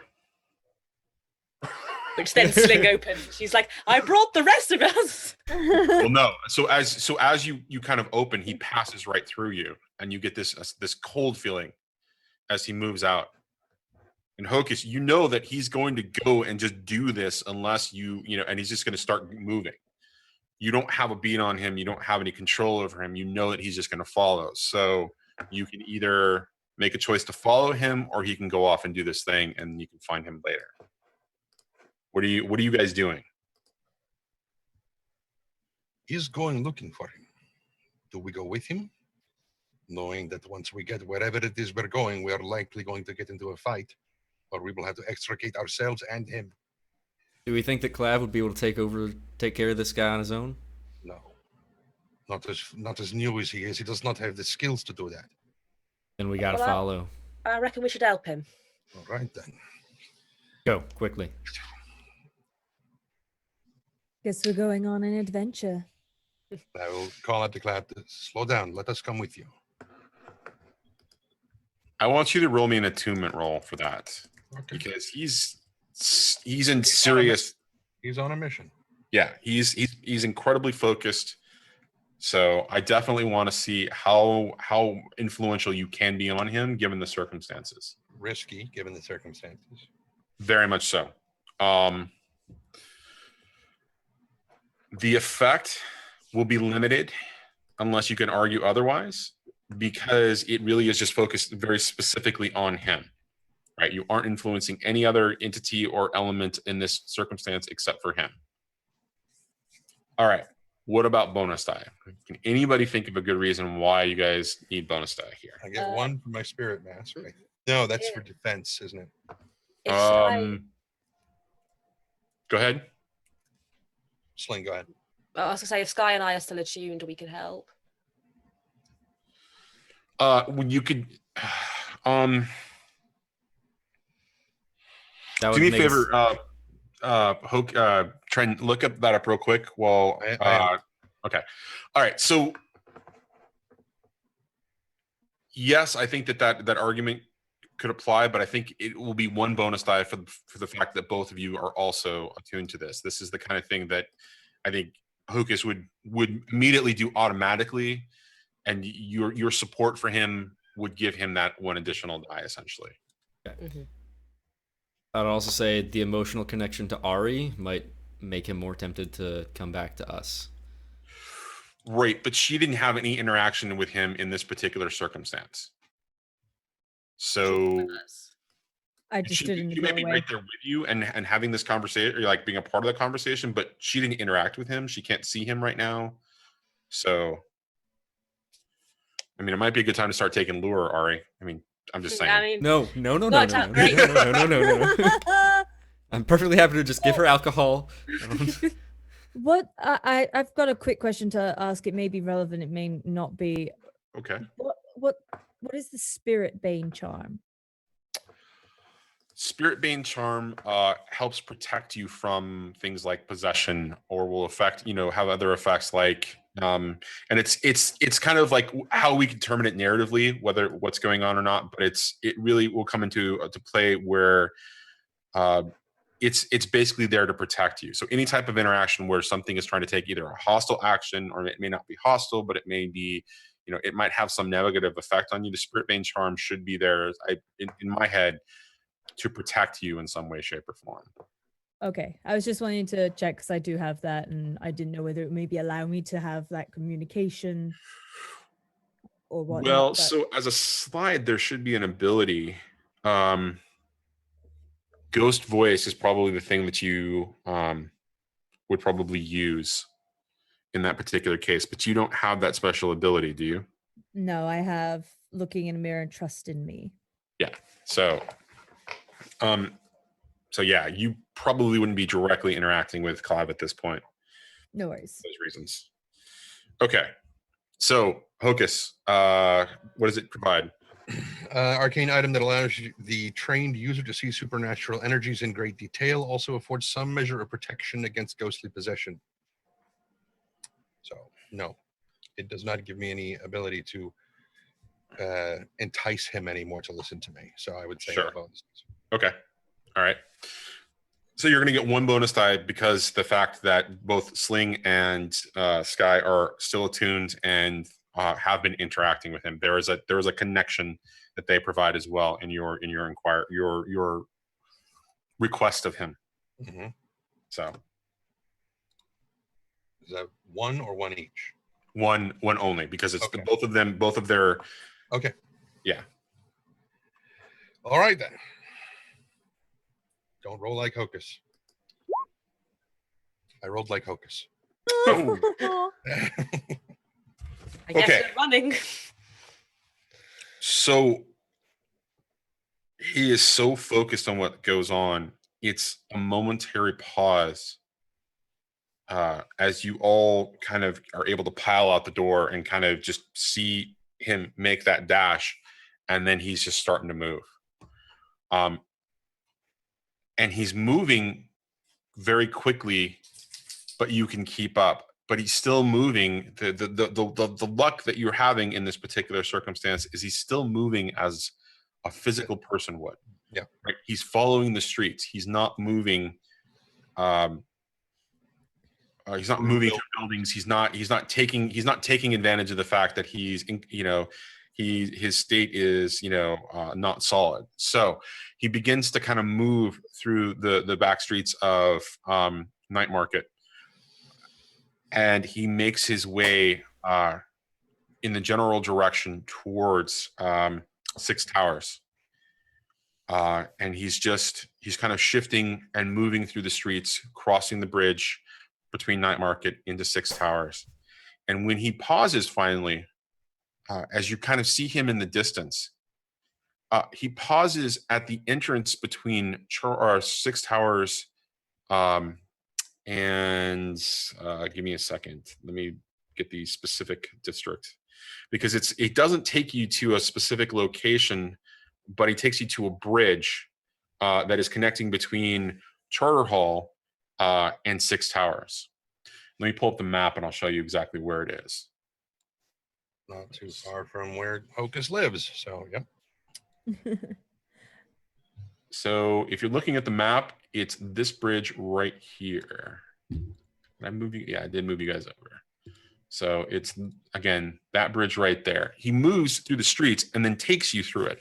And as you're kind of wandering through Six Towers, to this particular point, Hocus, you're incredibly useful to this. However, Sling, Sky, being so attuned as you are in your own way, you see more than you typically do when you walk around Duskfall. Now, Night Market is a place where there's very little spiritual activity. There's very little ghosts. There's very little spectrals. There are pockets of it. You have been to one of them, the Spirit Well, towards the canal side, where the Tittle and Jot showed you that display. When you enter when you enter Six Towers, it's a very different place. It's almost as if there's another whole world of things going on, because there are so many spirits kind of moving back and forth through Six Towers. Most of them are moving towards a park that you're aware of, that is very popular, or you're very aware of, that is very popular among anybody who in the spiritual element, because there is a spirit well there, a very common spirit well, and they're moving mostly away from you. But you're able to follow Clav to this particular location on this bridge, and he's just standing there, and he's just looking at the ground as he's standing there. Is this where you met them?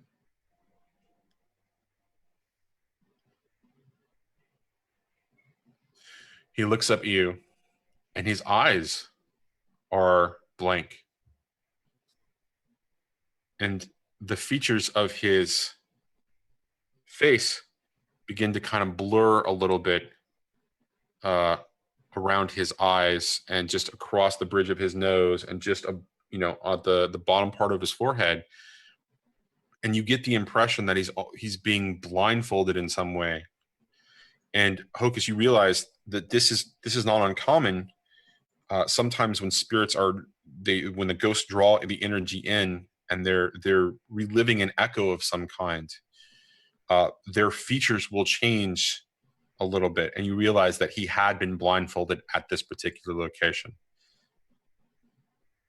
And he says, "This is where I lost my sight."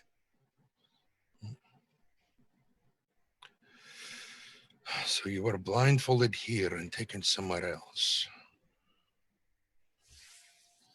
Were you walked, or were you taken in a carriage?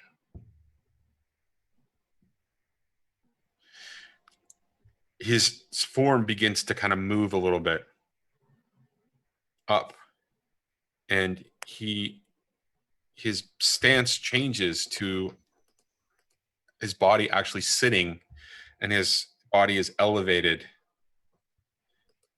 and it begins to move a little bit, but he fades for a second as it begins to move, and he reappears standing in the position where he was before, and the blindfold visage, the form of it is gone, the memory is gone, and he says, "Carriage." Did you feel the carriage turn, or do you know if it went that way? He looks at his hand, and in his hand for just a second, a glass appears, and he raises it to his mouth, as if he's taking a drink, and then it vanishes. Says, I can't remember.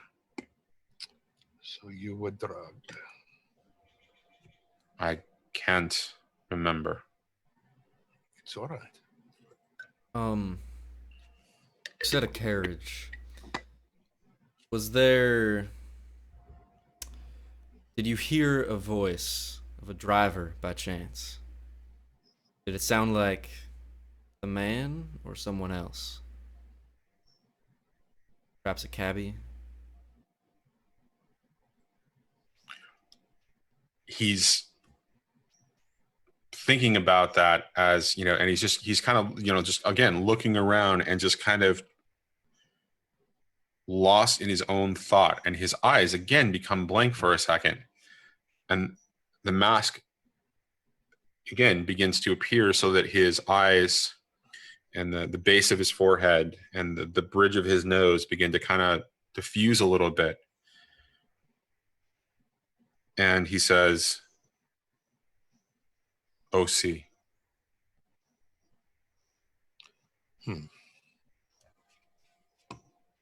So Ori, you were met by OC. Oh, do you know her? Do you know if she's got any of those places around here? Because of my history with OC, I'm assuming I would know. Yes, exactly. Six Towers would not be a place that she would operate a business. In fact, it would be Six Towers is essentially an old. It was the first essentially well-to-do or noble district that has since over the centuries fallen into disrepair as people begin to move to Brightstone or White Crown essentially. So it's now a little bit more dilapidated. There's a lot more spiritual activity and spectral activity. Some of the most ancient of the noble family lines still have homes here. For example, Violet Vale's family estate is in Six Towers. Mm-hmm. Other notables would be the Skurlock estate, that kind of a thing. So she would not see that there's a good business sense for operating something where they're in a neighborhood where there isn't a lot of money to make money, or a lot of opportunity to make money. So no. Okay, and I wouldn't know where her new establishment. So you know about the establishment that you visited before, which is in Silk Shore, right? And that's where you started working with her, and you would know only the information at that point that you had from her, and that would be or at that particular point, and that would be Silk Shore. So, because he said about being taken to one of her pleasure rooms, would I know that would be there? You would probably know OC enough to know that she plays privately in other places. She doesn't mix work and pleasure in that respect. Cool.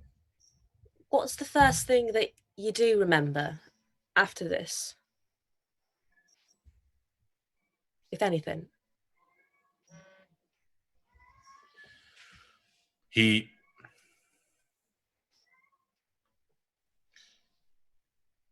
begins to look at his hand for a second and then recounts the description of the room and the jacket and the rings and the table.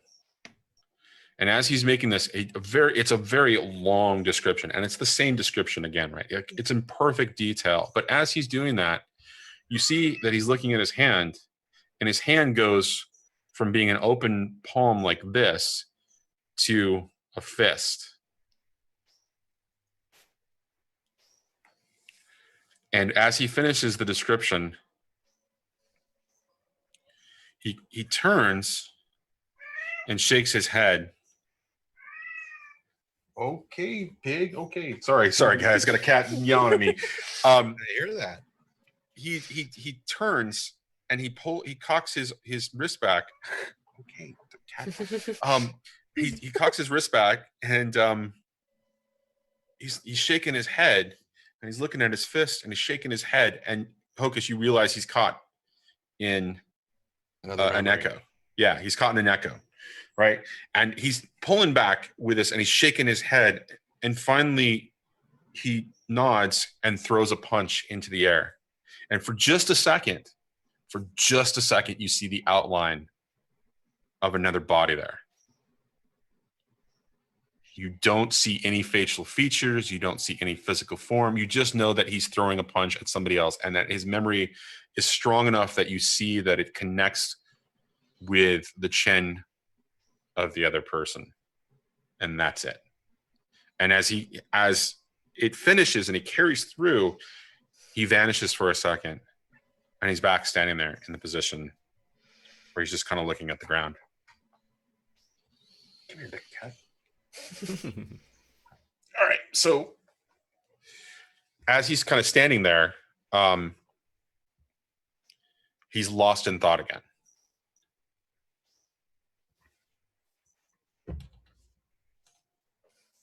What are you guys doing?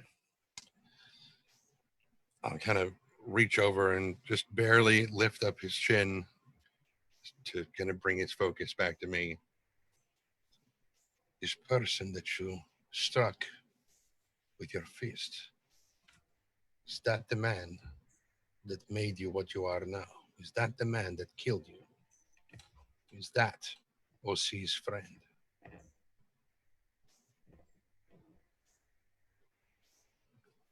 His eyes dart around back and forth, like he is looking. He is not trying to look you in the eyes. He is clearly trying to.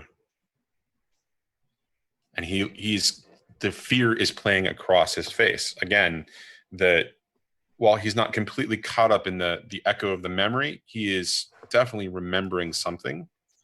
And finally, he shakes his head, and it is he's almost acquiescing to not to you, but to somebody's authority, to somebody's power over him, somebody's position over him. You know, he's submissive in this particular when he shakes his head. Hocus, would I know that you live around here? I would imagine so. Okay.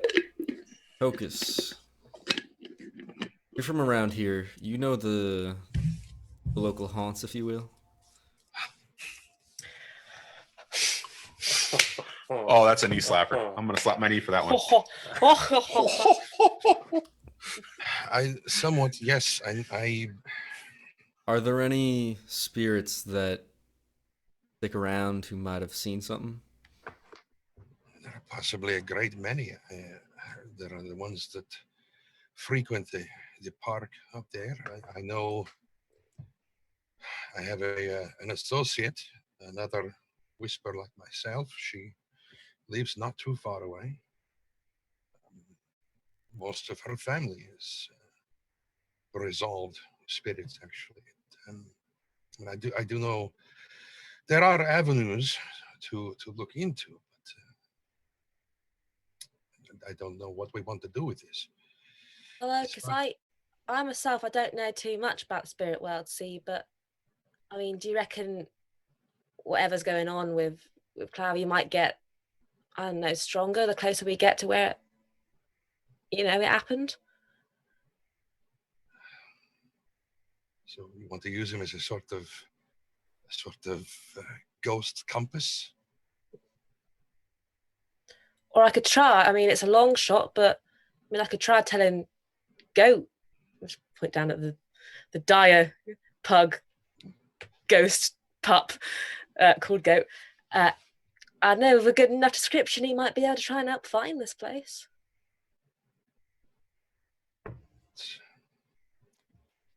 It's a possibility, perhaps.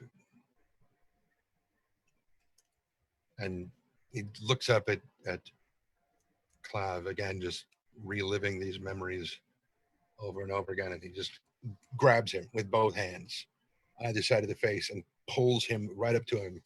Says, "Now listen to me. Listen to me very carefully. I have been exactly where you are, stuck in the same memory over and over, thousands of lifetimes lived again and again and again. You can and you will get through this. You are stronger than any of this. You must put your trust in me and in these people. We are here to help you.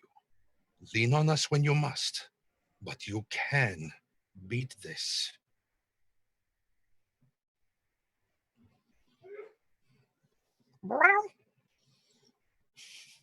It's good to have friends. That's what we are. You getting Were you- sappy over there. Pushes Ari off the bridge.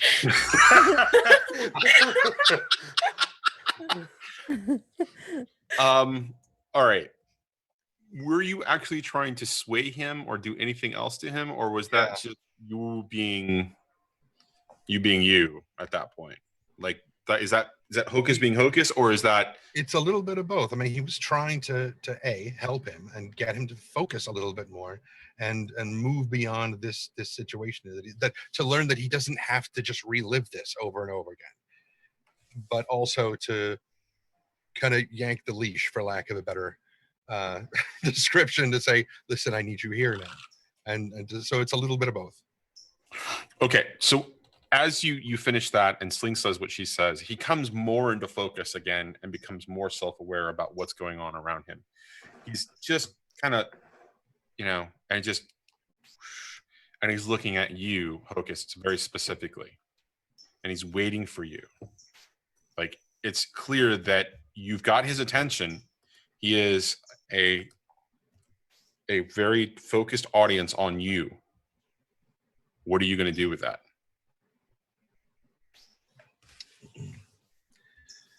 I understand how hard it is. I understand how easy it can be to just let go and let the current take you. But you must resist. You must fight until you learn how to live as you are now. And I hold up a finger, like hang on a second. What are we going to do? To everybody else, what are we going to do? Know about you, but whatever we do, we're going to kill that son of a bitch. I'm done for killing. And if we do that thing what we said we'd do, about whatever that book thing was along the way, you know what? So what? Great. I just want this man dead.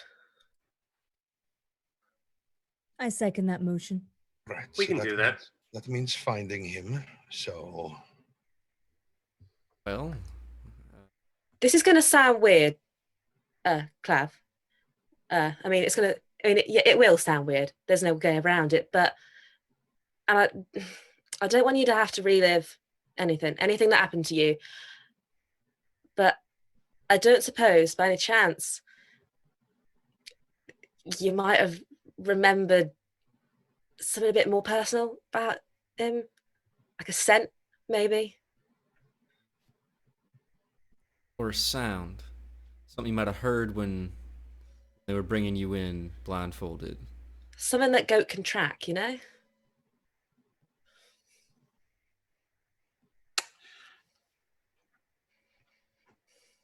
As each of you say that, the focus, his eyes, his focus moves from Hocus to Sling to Sky to Sling. And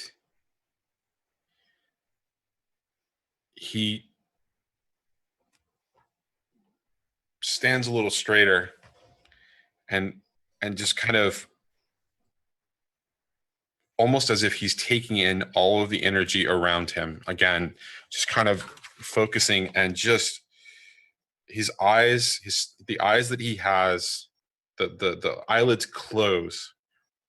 And again, you Hocus, you're getting the sense that he is just absorbing all of this energy, and in an attempt to try to jar something, trigger something from his life. Yeah. Right.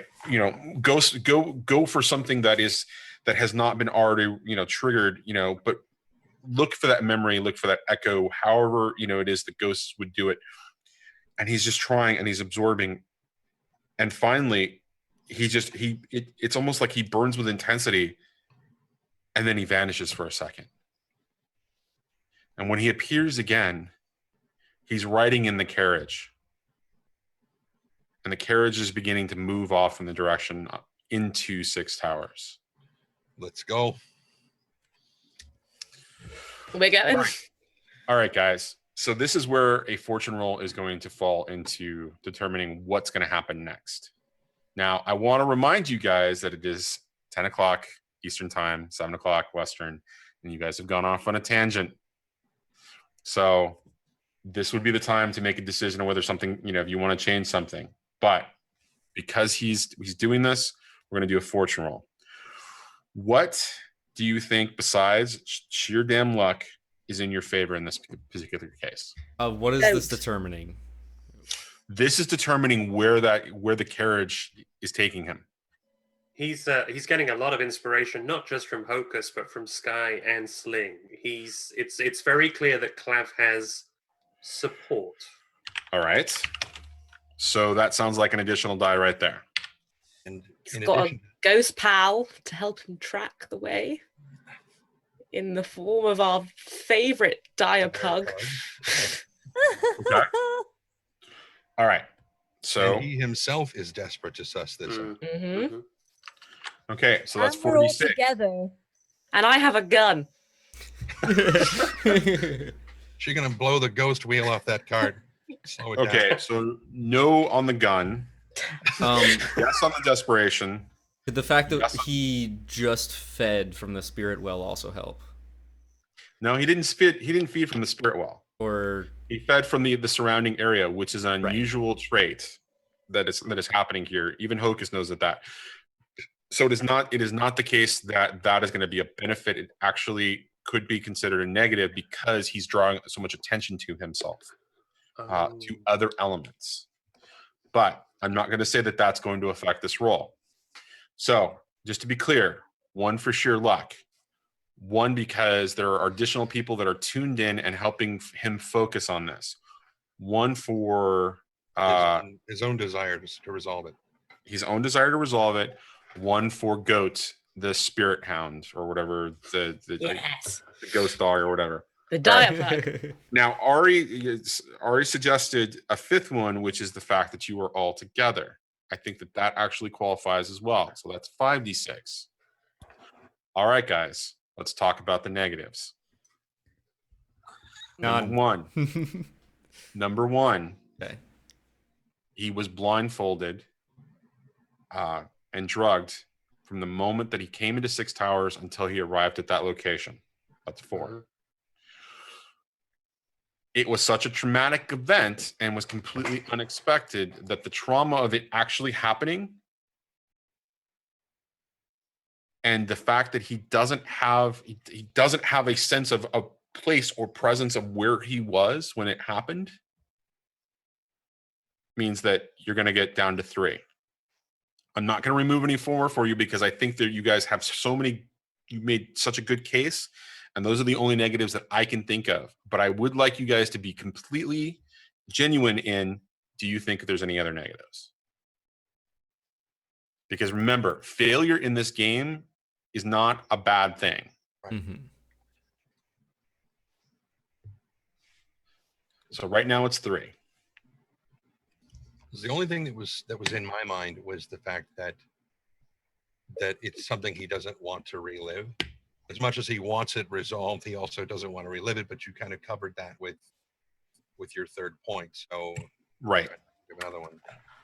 Okay. Well, I mean, And I it doesn't guess have maybe to any awareness. say what? I guess maybe any awareness from Shroud in the first place over what we may be intending or trying to do might be a negative. Oh, I can think of, actually, they have arcane locks on their place as well. So he could possibly lead us to the entrance, but it might in some way be clouded from him.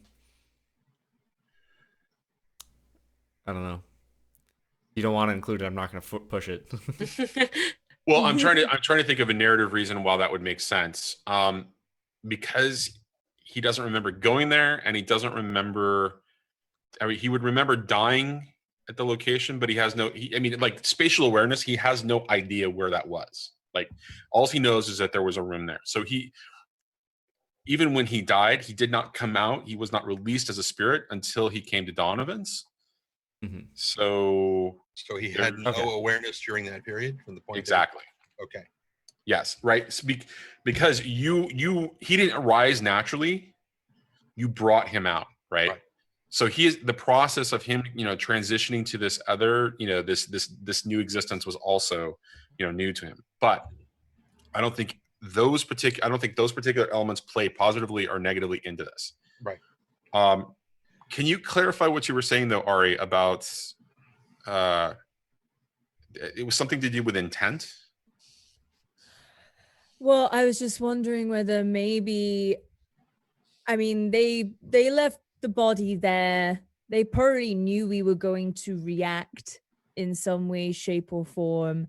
Mhm. They've been a little bit of a step ahead of us lately in a lot of the things we've been going for, or a couple of the things we've been going for. And I'm just wondering whether this is something where maybe, just maybe, we might be kind of playing into their hands a bit. Well, I would argue that they don't know who we are still, really. Yeah. This was an attack So against it's really you, not about against us. Yeah. So they Okay, thought so that I maybe guess you'd I react, am not that maybe a we- negative in this. But I if think- OC doesn't really have any businesses around here, then it's unlikely that there's any of those people who would recognize you. Yeah, I don't think Right. I don't think that them preparing for I don't think they really did prepare for us to come find their base. They didn't account for the fact that he could turn into a ghost at all. So I don't think that would affect whether or not Because- Cloud can find it. I just wanted Because to Times wasn't double with him check when he did that. and Yeah, I don't think that that's going to play into account as a negative for you guys, but I think no, it's I'm a really glad. good. That's a really good point, though, and I appreciate you guys being. I think appreciate that honesty, because that is something to think about. Anything else? Because otherwise, I think we have kind of. Three. Huh? 3. Sorry. Yeah, I agree. Yeah. Okay. 3. All right. So let's go ahead and roll this. So it's going to be do I have 3d6. enough time to also be in disguise as we go in? You don't know where he's going. I mean, if you would, you could retroactively say, "Yeah, I got into disguise." That if that's the kind of thing that you would do, then yes, absolutely. Were you about to put sunglasses on just now? She can put sunglasses on and be in disguise. That's perfectly fine. All Just right. like that, right there. When I pushed her off the bridge, so she's probably quite wet, Yeah. that one. Sure. All right. So, fortune roll says a 4. Ah, that's good. 4 is a success with complications. So, how that's going to play out in this particular case is you're going to follow him as he's in this mode of carriage, right? And he's beginning to navigate through some of the more interesting areas of Six Towers, because when you get away from the canal's edge, where a lot of the you're near Char Hollow or Night Market, those are the places where there is a lot of residences. They're not necessarily. I just saw the beard. I'm sorry. I'm in disguise. It's fine. Where'd Ari go? I can so- only see Aaron. I was Oh, going to you say, bearded friend. here, this here person's name is Harry. This is Ari. He's our bearded friend. I thought it was Aldo. Aldo 7, I'm thank you. Aldo the 5th. Hey, Aldo the Oh my 7th. god, I'm such a big fan, Aldo. Okay, so he's starting to move from the edges towards some more of the dilapidated buildings, and you go through a district or a location in the district where there's a lot of ruinous stuff, like variety of very regal structures that have all kind of crumbled and kind of fallen into disrepair, and the entire area is just completely devastated. but the carriage that he's riding doesn't stop. It moves into this area, and it begins to kind of circle, to go down the different streets, but it doesn't really stop anywhere, and it's caught in a loop of some kind, and it just continues to ride in essentially a circle in this dilapidated area. And the things that you notice about this particular area are it's mostly residential. Like, there are mostly structures that were homes. There are a couple of places that were more than just homes. There is a completely torn down and kind of just destroyed church. There is a series of buildings that would have been essentially a grocer and a goods provider, just like small merchant location kind of businesses. There's a pretty large park close, but it is not the park with the spirit well, but there's still a lot of spiritual activity there, as you can tell, for those of you that are attuned. But just again, as you begin to take in the details and you're kind of following this thing, you're kind of walking in a loop in the circle. And after 20 or 30 minutes, it's obvious that that this is as good as it's going to get. This is the strength of his resolve to that it happened somewhere near here, but you don't have any indication, because the courage never stops. Him writing in that form never stops. It never pauses. It never slows down. All right. Try and pull Clav out of this. It's all right. You've done good. Thank you, Clav. Stop.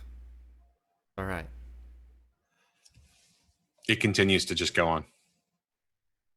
It continues to loop. Hocus, you got any ideas? Yes.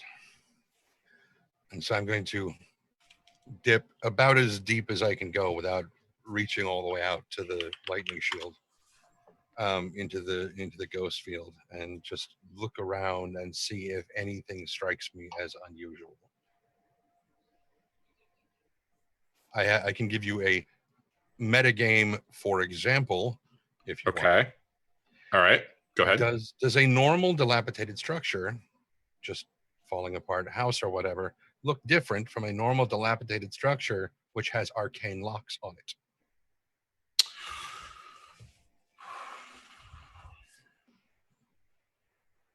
Give me an attunement roll.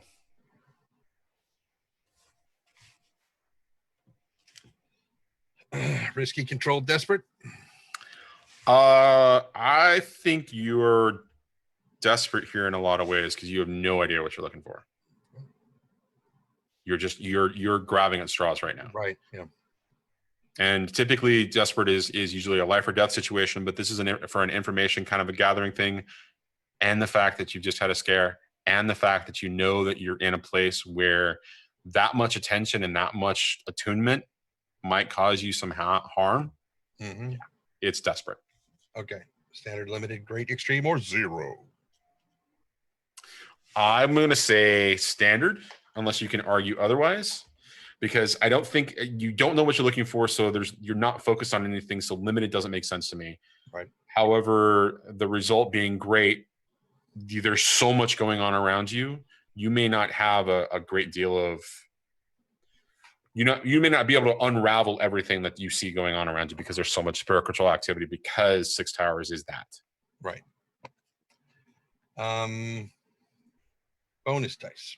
I get 1 from my spirit mask, which allows me ghost mind, which I'm always aware of supernatural entities in my and I take +1d when I gather info about the supernatural. Okay. I am pretty damn certain that whatever I'm looking for is in this space. Yeah. It's kind of like an assist from Clav. Okay. Right. So that's 2. Anybody else?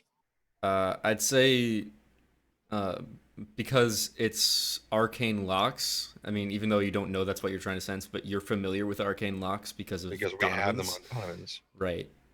That might be an advantage. Yeah. I would say that would be an advantage if there was only one building here that had it. I would say that would be an advantage if that was also what you were specifically looking Right. for. Right. So. Right, but you're not. You're looking to kind of see what's going on around you. Mhm. Right, and so you're taking a huge risk. Yeah, I don't think that makes sense. Okay. Okay. All right, so that's 2d6 or two additional die. An extra 2 so far. Yeah. Unless there's anything else we can think of. I don't think the beard helps. It would be like, you'd know that it would be super, super weird for some random dilapidated building to have it. So that would something that would catch your eye, your ghost eye. Again, that's conditional. That would presume that I knew what I was looking for. But like anything, if you're looking for anything and then you spot that there's something going on with this random building, that could be like oh, that's strange. And if I see like 5 or 6 spirits off the side doing kind of a ghost fight club, and that strikes me as peculiar as well. I mean, what gives that more focus than the building? I mean, I appreciate the thing. I'm just saying that without knowing what I'm looking for, it's as Johnny said, it's kind of a crapshoot. I mean, if I notice the building, then we can. It'll depend on the role, I would say. Yeah. You want to push yourself? I could do that. I feel like I also want to. I'm sorry. Go ahead. I feel like it makes sense. You're already pretty much stressed out from doing this, no matter what. So.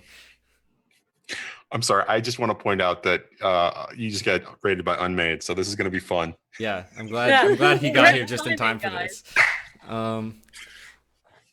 Guess where we are today on the Phantom. Yeah, I'll push. Recognize these surroundings. Oh, hi, Nix. Okay. Did we account for the fact that 2 of us are also attuned to the ghost field as like an Yes, you did. something? Okay. Then I think that's everything. Unless you want a devil's bargain too. So that went well last time. Well, that went amazingly well last time. What are you talking about? I agree, actually, but once is fine. So that's 2 stress for pushing myself? Yes. Okay. Which will add 1 die. Now, since I am still suffering from the effect of shock, that removes 1 of those die. Okay. No, it's lesser It's effect. a lesser effect. So actually, that makes sense. So it's going to be limited, not standard. Okay. So, desperate, standard. I said desperate. Yes. Submit limited, and 2 bonus die. Mm-hmm. Okay. But I pushed myself, so that's 3, right? Yes, Okay. that is correct. All right. Don't roll like Hocus. Oh, Hocus. Oh, Hocus. Hocus pocus. Wow. Rise Right. and focus. Don't you dare say I wasn't expecting that. No, I had a plan for exactly what was going to happen. Okay. But I'm just glad that we waited until Mike rated you guys. So can't really say whether he's watching right now, but yeah. So this is what happens. Hocus. Next dice. Tell me what it looks like when you tune into the ghost field and you see someplace that is really just saturated. When I dip in that deep. Into the ghost Yeah. field. As Hocus dips deeper, I mean, when it's just that the ghost mind thing, just he sees, it's almost like seeing someone through a very sheer curtain. There are just hazy images of people walking past, and that's when he's not attuned. That's just his ghost mind thing, just people, moving around. Once he starts to dip in, then the buildings and the various spiritual essences that they absorb, and how they begin to glow and have wisps of different colored, energies rippling off of them like a freshly blown out candle smoke. Okay. As he dips deeper into it, the colors begin to become more vibrant, and the range of his vision goes farther and farther out. By the time he dips in this deeply, the buildings it's almost like looking at a 3D, an old 3D movie without your glasses on. The cardboard. I mean, you and I, Johnny, know what that is. With the plastic glasses with the red and blue lenses, where it's two overlapped images. It's like one is red and one is blue, but it's not demon red. But you've got the physical building, and then you've got this slightly out of position, like it's just trailing barely behind, of the ethereal that is like.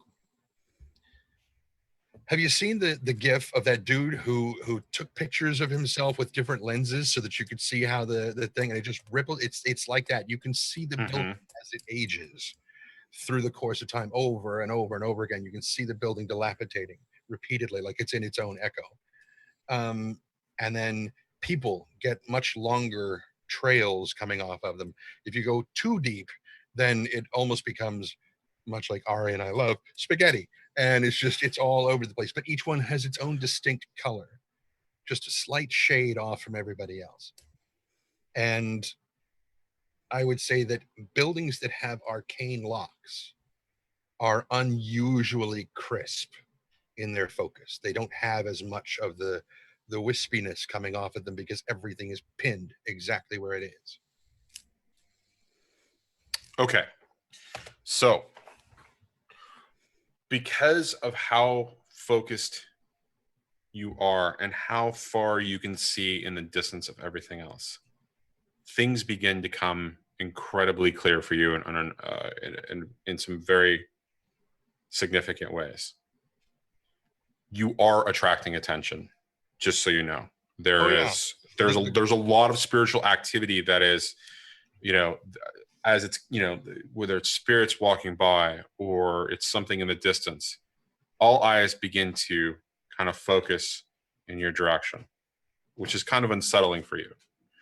But as you're doing that, and you see beyond, things begin to stand out for you in respect to the strength or the condensed nature of the spiritual energy. The church comes into focus. The park across the street becomes stark in focus, and you can see trees from previous generations that have either fallen or you can see the entire history of it, kind of being played out for you, in front of you. There is a mansion in the distance, not too far away, that stands out in stark, beautiful, brilliant contrast to everything else that's going around you. You see another location that is essentially the center of 6 towers that stands out, and it is beautiful, stark, and it spires into the sky. As you kind of look around and realize that you see these elements in one direction, you look off in this particular direction, and there is one building in the merchants area of this place that also stands out as stark and brilliant and bright and just beautiful, but also in contrast. And you continue to look in that direction, and you see farther, you see the other park where the spirit well is, right? And that just stands out as like a bright, shining, and what you know as a brilliant light, almost sunlight, just standing there. And just to the other side of that, you also see what you know is the Vale Estate, and it stands out in its brilliance.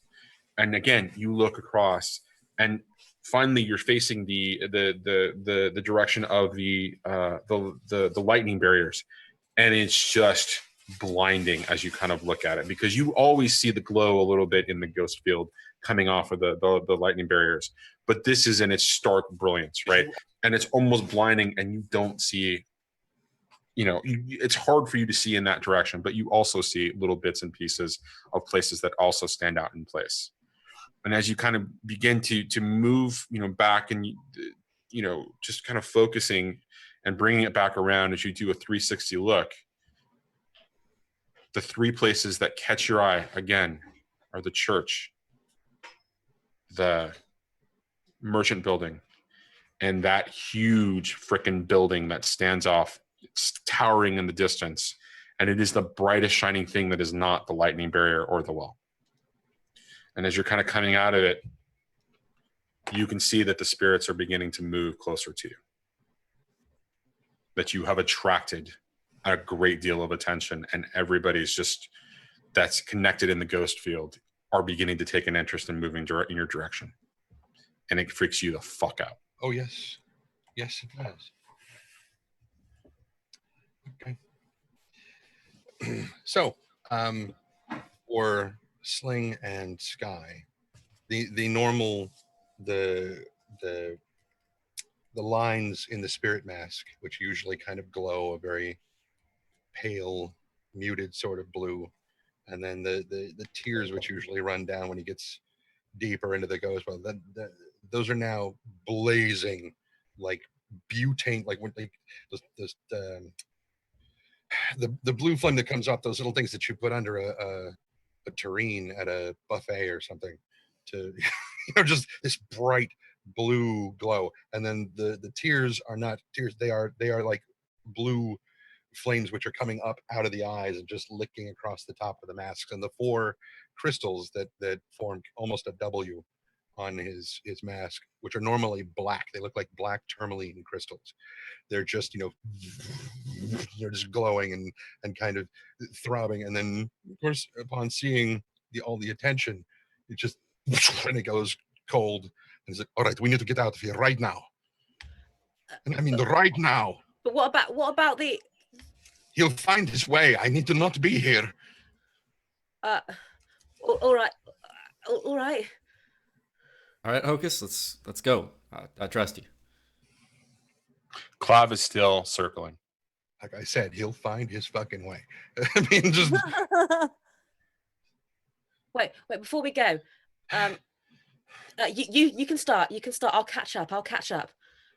Slinger's going to turn to Goat and say, "Listen, I want you to stay here with Clav until he's ready to come back, and when he comes back, you come back too, yeah." The dog looks at you, kind of cocks its head, and you get a sense that it agrees, and immediately it darts off to some place where it can. I'm just going to yell as well. before it runs off. chasing after the carriage. Pretty much. If anything happens at all that that ain't good, find me, yeah. Good boy. And it gives you a barking acknowledgement as it continues to follow along. And the carriage, Clav in the carriage moves at a pace that is almost like a leisure crawl. So the dog is able to easily keep up, especially being a dire pug. Its little stubby legs or whatever. I mean, they're big legs, but they're still stubby. So it's just kind of moving with the carriage that is imagined at the speed that Clav is kind of moving around. So, where are you heading to? Well, if you can't, well, see, I don't suppose we're going to be getting into that place anytime soon, but maybe we don't have to. Sky, you said, well, we went to go find that whatever that thing was for those people that do the blue coat thing, yeah? They're looking into OC too, just like we are. True. What if we give them the go-ahead? That's not too shabby of an idea. But I almost want to do this one myself. Feel I that? would be intrigued to join you on that endeavor. I have some bones to pick with OC. Just before we get out of range, Hocus is going to turn around and go, there, and there. Okay, we get it. Let's go. And he points to the ruins of a church, the dilapidated structure of what used to be a grocer, into a structure off in the distance that everybody can see towering in Six Towers, because the light kind of reflects from the city lamps and the torches and everything else. This incredibly tall structure that stands in the middle of essentially a plaza towards the I'm trying to think of what the correct direction is. Hold on just a second. I'm going to ping it for you guys right here on the map. This structure right here, this is a huge plaza with a structure that just kind of towers. It's one of the original structures in Six Towers. It dates back almost to the Cataclysm. So it's a very old and quote unquote dilapidated structure. Do we know if no one lives there that we know of? You know it as Skurlock Manor. That's what I thought. So you don't know anything else about that other than it's Skurlock. All right. And metagame wise, you're fucked if you go in there. Yeah. Kind of got. Let's be honest. Let's be honest. Okay. Anyways. Well, that place certainly looks too fancy for any of us to get into. And well, I don't know about you, but I've never been quite one for gods. Ain't done nothing for me. Gotta Gods agree aren't the there. things I like to get on my knees for personally. Exactly. I ain't never quite found myself in a church. See, people kind of think that you're related to a demon. You're not always welcome. Playing, you're so much better than that. Sorry to hear. It's nice to hear. Thanks, man. Either way, if we're going to do something, we're going to do it now. They left us a gift. Maybe we do something of our own.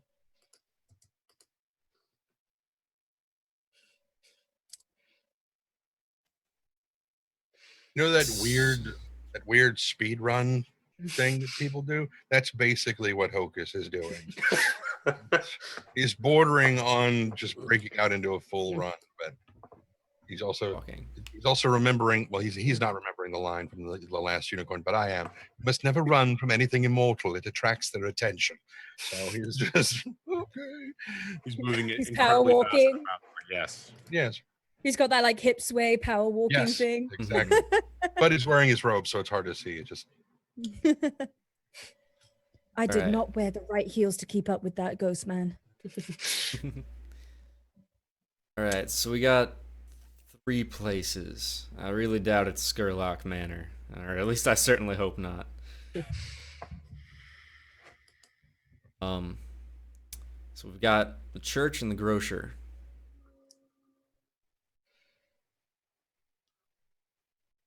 What do you guys want to check out first?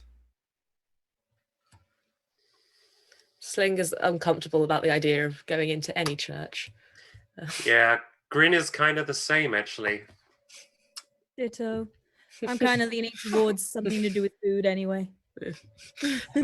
You know what, Sky? Why don't I take Sling and Ari and check out the grocer, do some research? What a brilliant idea, Grin. I think this man is a genius, Sky. But maybe not today. Oh, look, Hocus has run off.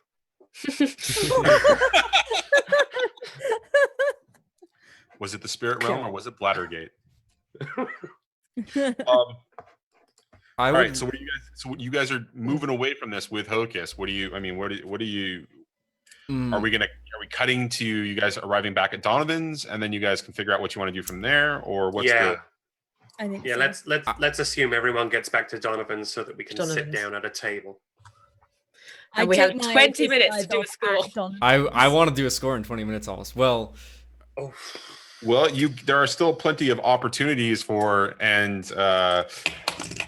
for a score, but I mean, well, it's also a matter of. I mean, I would kind of think that what we already did was starting out the score. It started out as information gathering and just kind of flowed into it. Ooh. But I mean, I'm not calling that much so far a score, but like if No. we were to continue down that avenue. Oh, It would absolutely, be. absolutely. I would think that you have a lot of information that would provide, if not this score, any future score, right, where you're going after, quote unquote, the shroud. I kind of want to just, even though Hocus has run off, immediately look into the 2 buildings that are right there.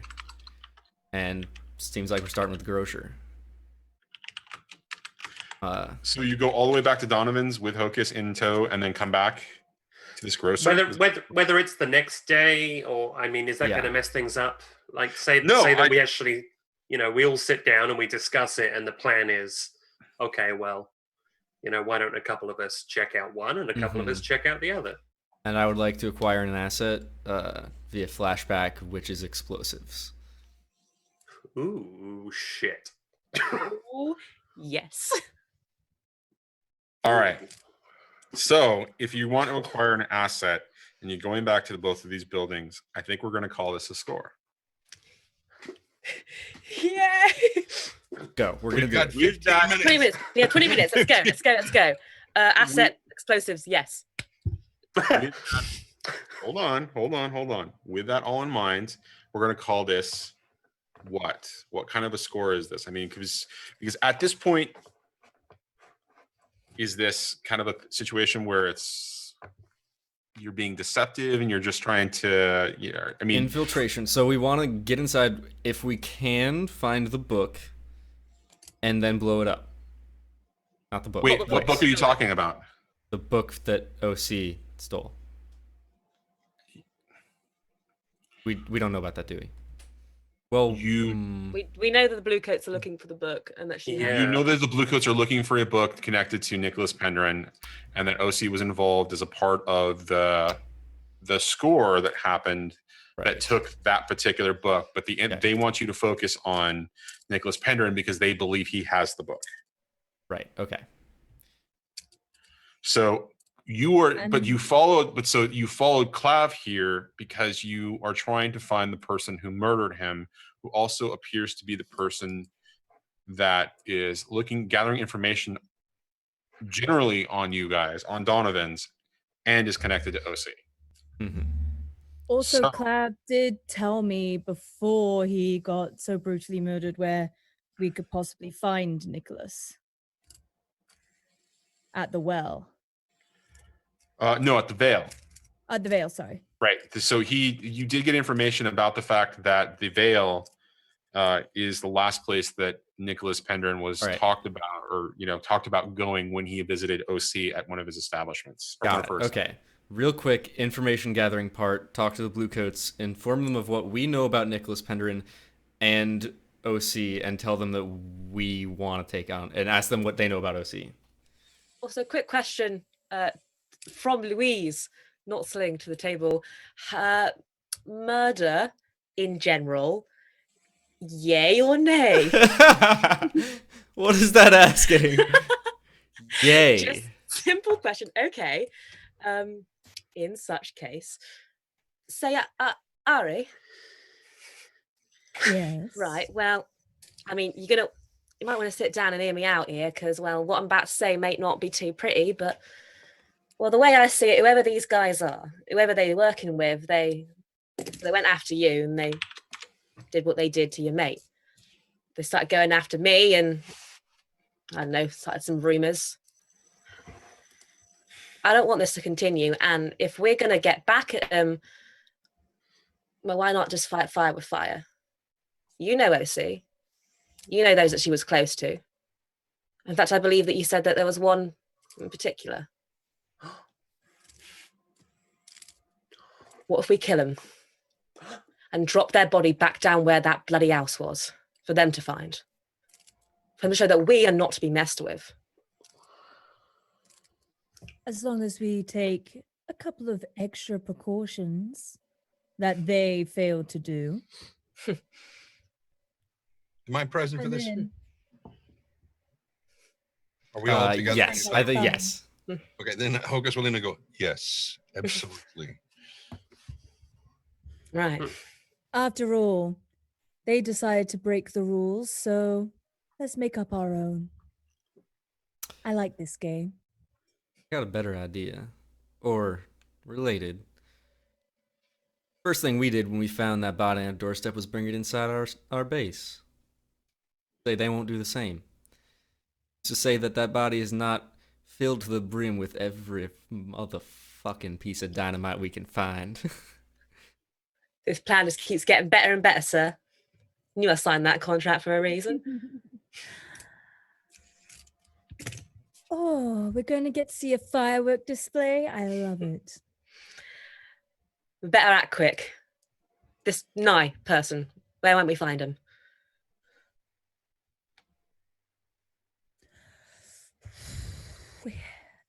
Would I know necessarily where Ari might be able to find Nye? Because I know that Nye tends to stick around OC and goes wherever. Last reference that you got from Clav when you were at OC's establishment is that that's where he meets her, and that's where they make the appearance, quote unquote, right? Where she makes her her appearance and hangs out. So, long story short, what you know about where OC or where Nye would be is again at that location. I mean, you could do some investigating and maybe ask around some more to see if there's other locations that she appears in. But the last place she was referenced was at that location. Sorry, cat immediate cat response. Sorry. So that at that location in Silk Shore, that her location. All right. Her establishment. So here's what we do. We figure out her habits, figure out when she comes and goes. Maybe she travels by cab. Maybe we pose as cabbies. All I can say is we leave no loose ends. Free. We'll have to be careful because regardless, they're going to think it's us anyway. I mean, They're going to really, think it's me. Exactly. Well, So you can be seen, not us. They're not just going to think it's us, they're going to know. They're going to know it's Ari. Well, they're going to know it's They might know anyone. it's me if they think they've got something on me. But you guys, not so much. So what if we make sure that they think I'm associated with someone else when we do this? Well, they already seem to know that you hang around Donovan's. Yeah. Doesn't mean she works there. Maybe she shops there. Doesn't mean I couldn't have maybe betrayed you.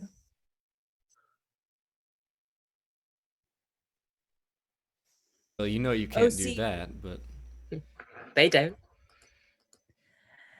I mean, I used to work for OC. Now I'm working here. Who's to say I couldn't now be working elsewhere? true. Maybe you're working for the Foghounds. Maybe I am. Maybe I should go and get myself more acquainted with some of them. When you do so, make sure that you leave here in a very vocal huff. I like to cause a little bit of a display of myself anyway. Before you go, you got that disguise kit, yeah? Do you Mhm. reckon it's a long shot? Do you reckon you might be able to make me not look, well, me?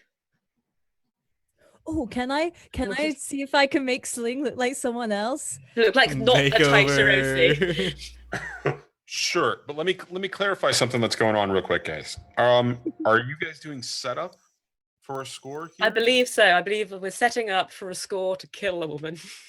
You're setting up the score to kill Nye. Kill Yes. Nye and drop her body at the crowd base. Okay. So I think, to me, it sounds like there's a little bit more information gathering that has to go on before. I think you that's what Sling's going to Yeah, do. because- Disguised. Right. So you're going to go off disguised and do that, and Ari is also going to disappear in a huff to use that as also part of the information gathering. Is that correct? Mm-hmm. That anybody watching Donovan's will see her leave in a very dissatisfied, fuck you, I can do better elsewhere. Right. Which it implies the homeless rook network that you think that Nyx has, but you don't know his name, kind of a thing, and you know that this person is connected to OC. Mhm. Okay. So there's a lot of complicated stuff happening in this, and it sounds like it's going to go longer than for a bit Minutes. before the score. So as what I'm going to suggest is that we start in free play next time. and you guys start this investigation with the intent of going after Nye. Okay. Does that work for you guys? Yeah. Okay. Sounds good. The reason I'm asking this is because I actually want to resolve a little bit of something else, and that way you guys are moving off into your score. You know what you're going to do. You've got all these elements all these plates that you're going to start juggling, but you have a plan to get there. Yeah. So with all of the events that have happened here so far, Sling, it turns out that the meeting of the time for you to go off and meet this person that's identified, this Jinx Godofur, right? This is happening as a part of this. So Okay. whether it's Ari makes the disguise, and we can hand wave that right now, because I think it's wonderful that Ari would be able to make a disguise of you, and this actually might help in this particular case, because then you're able to slink off and go and have this meeting before any other information gathering happens. Okay. So we're gonna hand wave that Arya is an awesome makeup artist and a disguise creator, and she does all that. Now, How could I make a man out of what you? do you do to disguise Sling? I'm a So, canvas. do you prefer to go Out of blank. more feminine and rich-like, or do you want to look more slummy? I am a blank canvas for you, Ari. Okay, well, I think one of your most notable features, if you don't mind me saying, is your inky veins. That's true. It's true. Ain't no lie. So let's start with that. A lot of concealer. Is that beetroot extract? It's like, what is that? I'm I just think she's trying to imagining, cover like, up the inky veins, but actually she's just painting the entire face black. I'm imagining like Ari and Sling go into another room, and you just hear like construction noises, like drills, and just like, it's like screaming, probably. You're just random, like banging. And also a bunch of 80s montage music. Always needs to be with an 80s montage. Absolutely. Okay, so Ari successfully disguises Sling. Sling then begins to go off and start to do what everybody else in the crew thinks is she goes off to start the information gathering that she's going to do for this particular score. She finds her way through the various back alleys of Night Market and makes it all the way to Char Hollow. You arrive at Kellen's, and it is, of course, an evening hour, and there is quite an uproar of drinking going on and storytelling and lots of drunk behavior.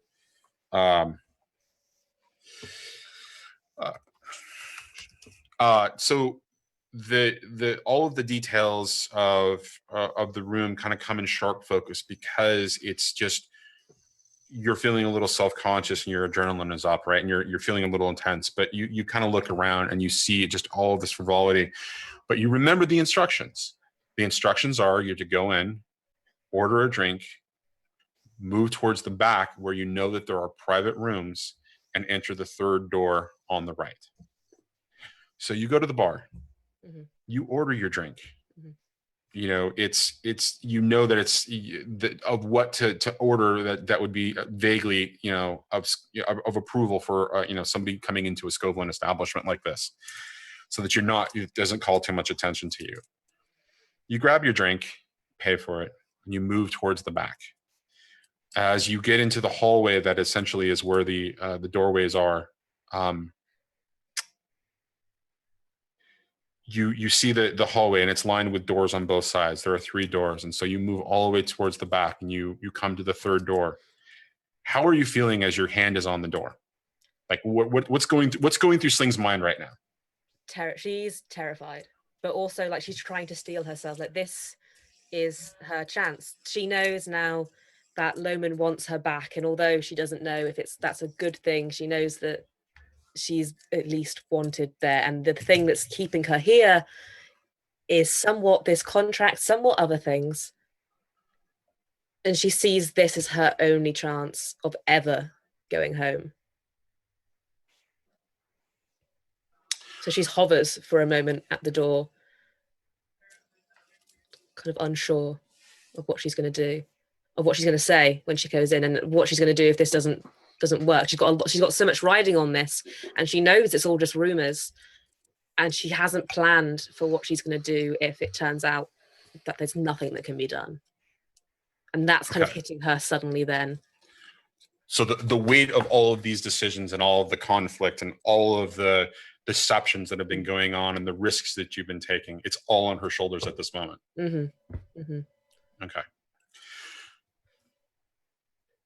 Sling's hand grips the door handle, turns it. It makes a little bit of a sound. As she begins to open, she can see that there is one lamp lit, and it's sitting on the table.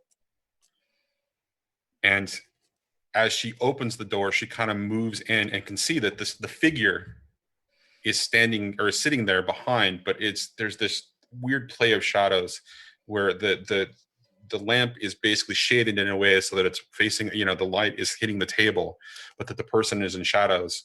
And you see that they're just kind of sitting there, and they've got a hand on a glass, and the person leans forward and says to you, "Hello, Sling. I'm Jinx Godifer." And that's where we're going to end it.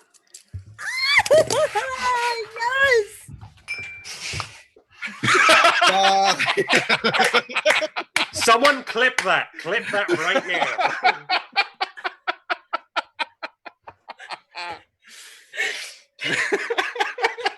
I think we broke Lulu. Well, yes. So I want you all to be aware that last week, after everybody was reading the Jinx Godifer story back and forth, I get this message in the middle of the game last week from Joff that says, "What if I was Jinx Godifer?" And I was like, done. Sold. Perfect. So there has been a bit of back and forth. Not a lot has been established yet about the details of it, but yes. I'm confident that Jinx's backstory, as Lulu described it, overlays perfectly with Sesereth's upbringing. Absolutely. Jinx Godifer is a myth. He's a fable. Sesereth Grines is the real man behind Jinx Godifer. I love this so much. I cannot believe. Guys, love this fucking game. Me too. And this also kind of explains something that's been happening the entire time. And part of it is, I think, Joff's just an opportunity to be able to jump in as Grin, but also the fact that Grin has been there for every significant event, but not gotten directly involved, which plays incredibly well into the myth that is the legend that is Jinx Godifer. So I love it. I absolutely, the moment he suggested it, I'm like, yes. Yep. Done. For those of you watching who haven't read the background on Jinx Godifer, you have to read it. You have to do it. I just put the link in chat. So does that mean that Jinx's backstory is your backstory? Yes. Oh my you God. wrote the legend. Oh my God. Lulu, with some tweaking, what you wrote was the story that's being told About Jinx Godifer. He was raised in an orphanage. There was a girl. There was a cruel mistress in charge of the orphanage. There is the Unity War. Sesereth Jinx was enlisted, and that the contract, as you wrote it, we're gonna have to discuss that. Probably you, me, Johnny, and Speedy, because it comes back to contracts. And now, actually, in fact, it might have to be the six of us. Maybe we actually do just discuss and lay it out how contracts work. How did Sesereth? Did he get out of that contract? Did he really get out of that contract? And if he did, why did Grin keep that secret, and why did Grin take Sky's contract? Right. So there is a little bit of backstory that has to be worked out, but we can totally do that, and we will make sure that the audience is fully aware of all the details as we reveal in this conversation that's going to start the show next week.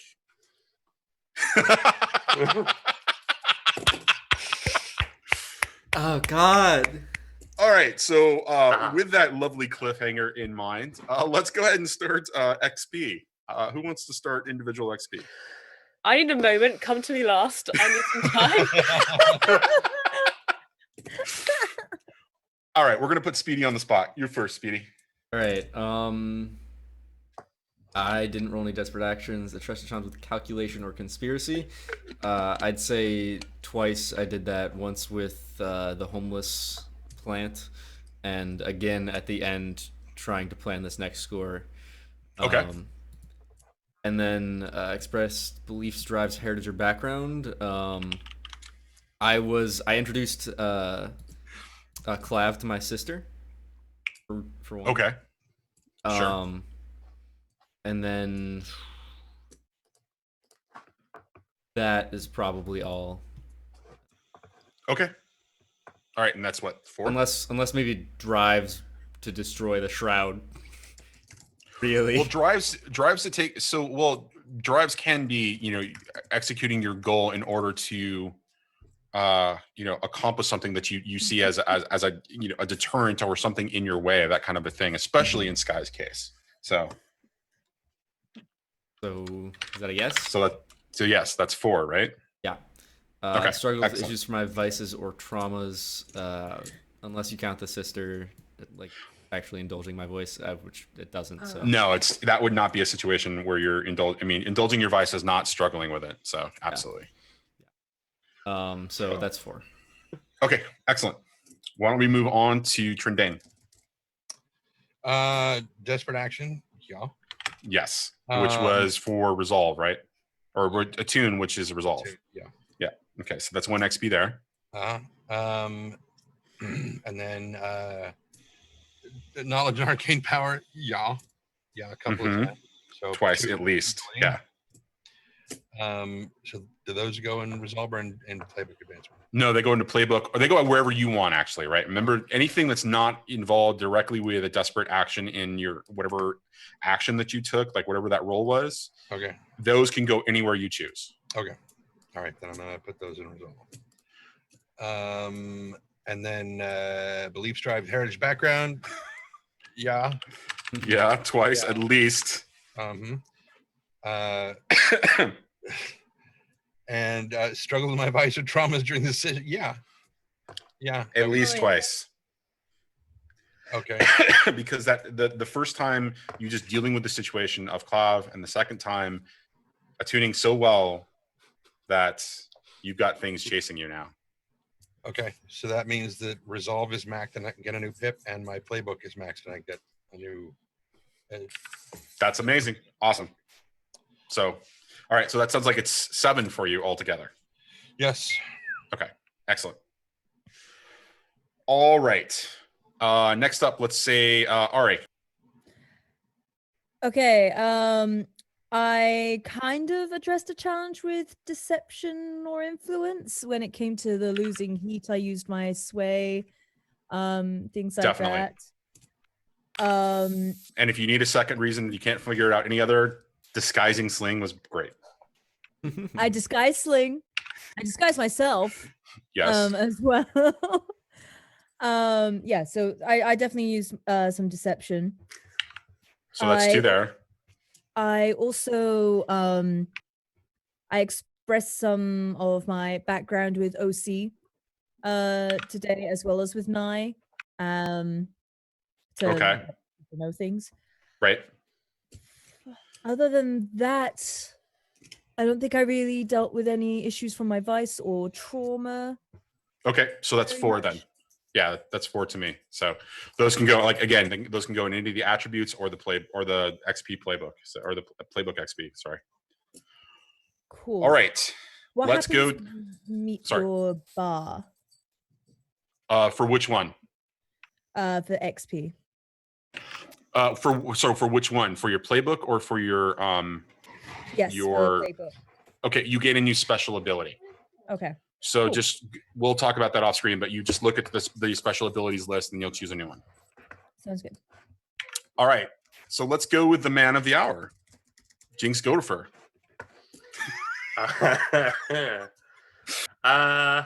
Well, this is going to be short and sweet. No desperate action. No violence or coercion. Did I express my heritage or background? I don't know. Did you? I would argue that I would argue that coercion actually came into play in this. Well, maybe not. No, I don't think it did. Yeah. All right. I don't think you're right. So drives and background. Yeah, I think you definitely did. Okay. And I've only got the one instance right there at the cliffhanger. I'd say this entire season has been. I would think that because you the description that you came back to me, or the idea that you came to me with it, and the conversation that we've had, and the more conversations that we will, you at least deserve a second XP for that being part of your background. Sweet. Driving her, so okay. 2 XP there. And then my voice and traumas did not come up. Okay, great. So that's 2 for you. Excellent. Yeah. All right, Lulu, you've had time to recover. How you doing there? Had time. I'm recovering. I'm recovering. Yes. Yes is my response. Okay, so no desperate actions, correct? No desperate actions. I genuinely, my brain has stopped now. It's just like it's turned off. Tracking or violence.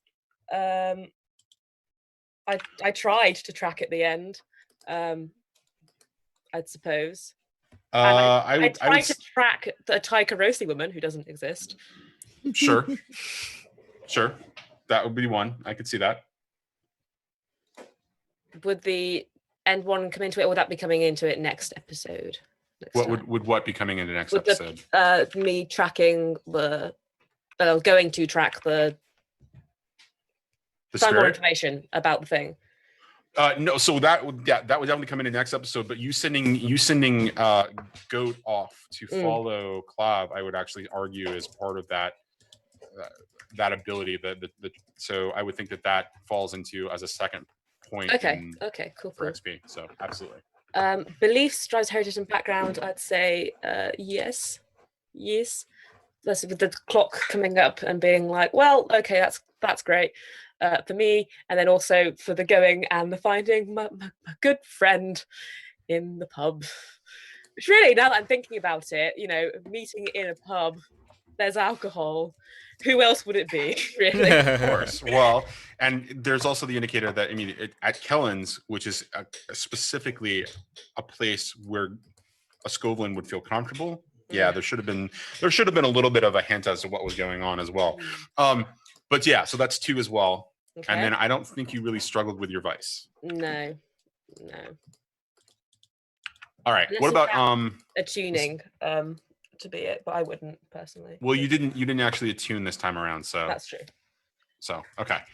All right. So awesome. That's all on player XP. What about crew? Crew XP. Execute a successful smuggling or acquire new clients or contraband sources. I don't think we did that. Contend with challenges above your current station. No. No. I don't think you did that either. Other than, there was some interaction with Bluecoats, but that's probably not really enough. Sure, I'll call that. Let's call that 1. I think we deserve it after the romance that we created. I think. Right, and there was a really good roll that went with that. So yeah. Yes, Ari did break somebody's heart. So let's call that 1. And potentially drive him to jump off the canal. There's also that. Yeah. Bolster the crew's reputation or develop a new one. I don't think so. Well, With the way that Sling actually went about talking to all of those homeless people, she was changing the impression that they had, because they were spreading the impression that our crew, or that I, was perhaps treating employees badly, and she has changed that reputation. Sure, that's correct. That's Yeah, two. so that's at least one. And then express goals, drives, inner conflict, or essential nature. Yeah. I think you guys deserve two because you guys all came together. Okay, so we advanced the crew again. Also, I'm pretty sure we didn't get anything from the last time we advanced it, so we need to double do that now. So now you need to work on 2 special abilities for the crew, correct? Yeah. Okay. Or all right. Before I hand it off to Speedy, I'm just gonna say I'm really happy we were able to surprise the shit out of Lulu and everybody else at the table. Everybody's reactions it's clipped. I think it's awesome. So good job, guys. And I'm gonna hand it off to Speedy. Yeah, thank you. God, that was intense. There was nothing that could have made me expect that. I had no idea that was coming. Hashtag. Hashtag I had no idea. Hashtag blame Johnny. But yeah. Well, in this particular case, it's Joff. It's blame Joff. Sure. Uh-huh. You have to change the hashtag. Blame Joffy. No. Why? Is that the new ship? All right.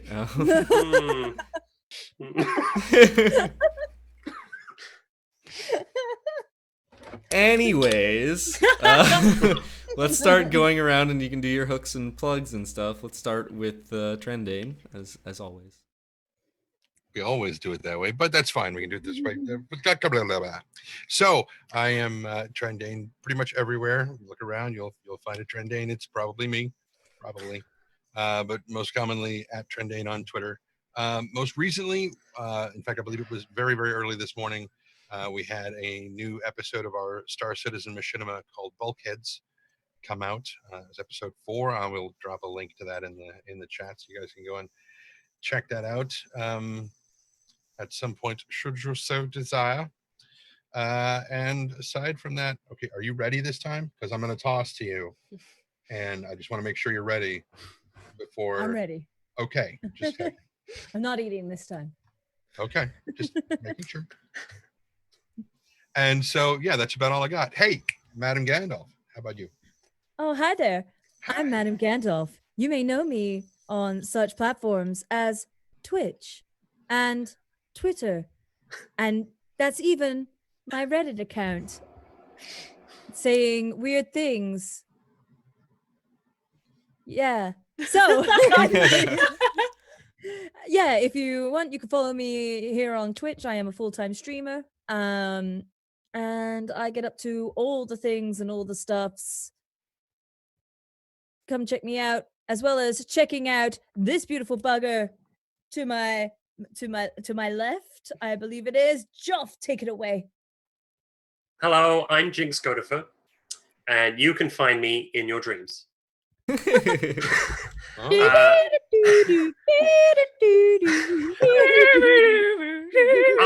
I'm kidding. I'm Joff. You can find me on Twitter and Twitch as Owlbare. Once again, that's Owlbare as in naked, not bear as in grr. Where you can find me eating toast and drinking tea and talking about mental health, and sometimes I give dice to people, and otherwise just share my life in every gruesome detail. Over to you, Lulu. Hi. This way. Hello. Hi. My name's Louise, I suppose. I don't know anymore. Maybe you're Jinx Godiffer. Maybe I'm Jinx Godiffer. You never know when your entire backstory has been written by someone else. There's a Jinx Godiffer inside all of us. So That's the true moral here. You don't say. But yeah, I'm Louise, also known as Lulu, also known as Accidental Legend on Twitch, And no more, no less, spell MOORE on Twitter. You can do the follows on all of those and find so many things. Earlier today, we're making some Dungeons and Dragons maps, which was very exciting. Yeah, back to you in the studio. Johnny, you can tell us about yourself as well. My name is Johnny. I am the GM for 6 and 20, which is a collaboration between myself, Speedy for this channel, NotSoSpeedRuns, and Mike over on Unmade Gaming. You can find all my social media information and channel and all that stuff all in chat. I am actually really wiped out from how awesome this session was and how holding on to that final bit until the last. It was really hard because Joff and I were talking about it privately, going, "Are you ready? Are you ready? Are you ready?" So, yeah, guys, I'm spent. I'm done. Awesome. Thank you. And back over to you, Speedy. That was great build up to that too. It was I love cliffhangers. My name's Speedy. I run the channel NotSoSpeedRuns that we're on right now. Believe it or not, you can see my name above there, and I stream D&D and other things sometimes. And you can find me here, and you can come back here next week and see more of this. You can also go to Unmade Gaming and see also more of this because this is run on all 3 channels. Also, if you haven't already, and if you like this game system that we're playing in, if you like Blades in the Dark, you can enter our Blades in the Dark giveaway that we just started with the link that's in chat right now. And you can have a chance to win a copy of the handbook. Super cool. So go ahead and sign up for that. Also, if you're interested at all, we have merch. We have T-shirts and mugs to put your PG Tips tea in. I don't think we've said PG Tips once this entire stream yet. Yeah, this is a problem. This is a tragedy. Oh, shit. This stream is not brought to you by PG Tips. Yet. Though it wants But to it be. could be. Yet. We finally got a response from PG Tips, guys. They have been responded. tweeting us. One. They've been So- replying on Twitter, so And They haven't told us to go away, so that's good. they have not mentioned 6 and 20 at any point, but they said that they appreciate that we like their tea at the very least. At the So very it's least, they progress. appreciate this. I would like to point out that the only reason that I am drinking Tetley's instead of PG Tips is I've already drunk all my PG Tips. Gone. Obviously, I drank that first, and now I'm slumming it with Tetley's. But Tetley, Right. Tetley, just so you know, If if you you're wanna- watching, Yeah, Yeah. also Tetley. I mean, Sounds like we've got some competing factions here. I think we've got at least like 2 pieces of that progress clock on PG Tip sponsorship. yeah. I think that's about where we are. But yeah, that is all we have for today. I'm gonna end this off with a little bit of a raid for you guys. So we're gonna go ahead and go show some love over to Some love. Some. No, Not some. all of it. not all of You love. are No, freebie. no. You know what? I don't think Just the tip. I don't know if I've ever actually sent a raid to Bub before. I've done it with Exploding Dice, but let's go show some love over to Bub or not. So You've done it with Exploding. God, I'm jealous. oh yeah, he slept on my couch for PAX. Don't tease. I did- Sorry, so Bub, you said something? Yeah, Bub, Bubbernot CCE. Hmm. There we go. The link is in chat. So go ahead, copy paste, not so speed raid. Go over to this channel, show him a bit of love. Thank you guys for coming out here and watching. This has been fun as always. I hope to see you all next time. And as always, don't forget. Bye. Totally didn't. Bye. As always, bye. there's always Whoa. bye. Holy shit. Holy shit.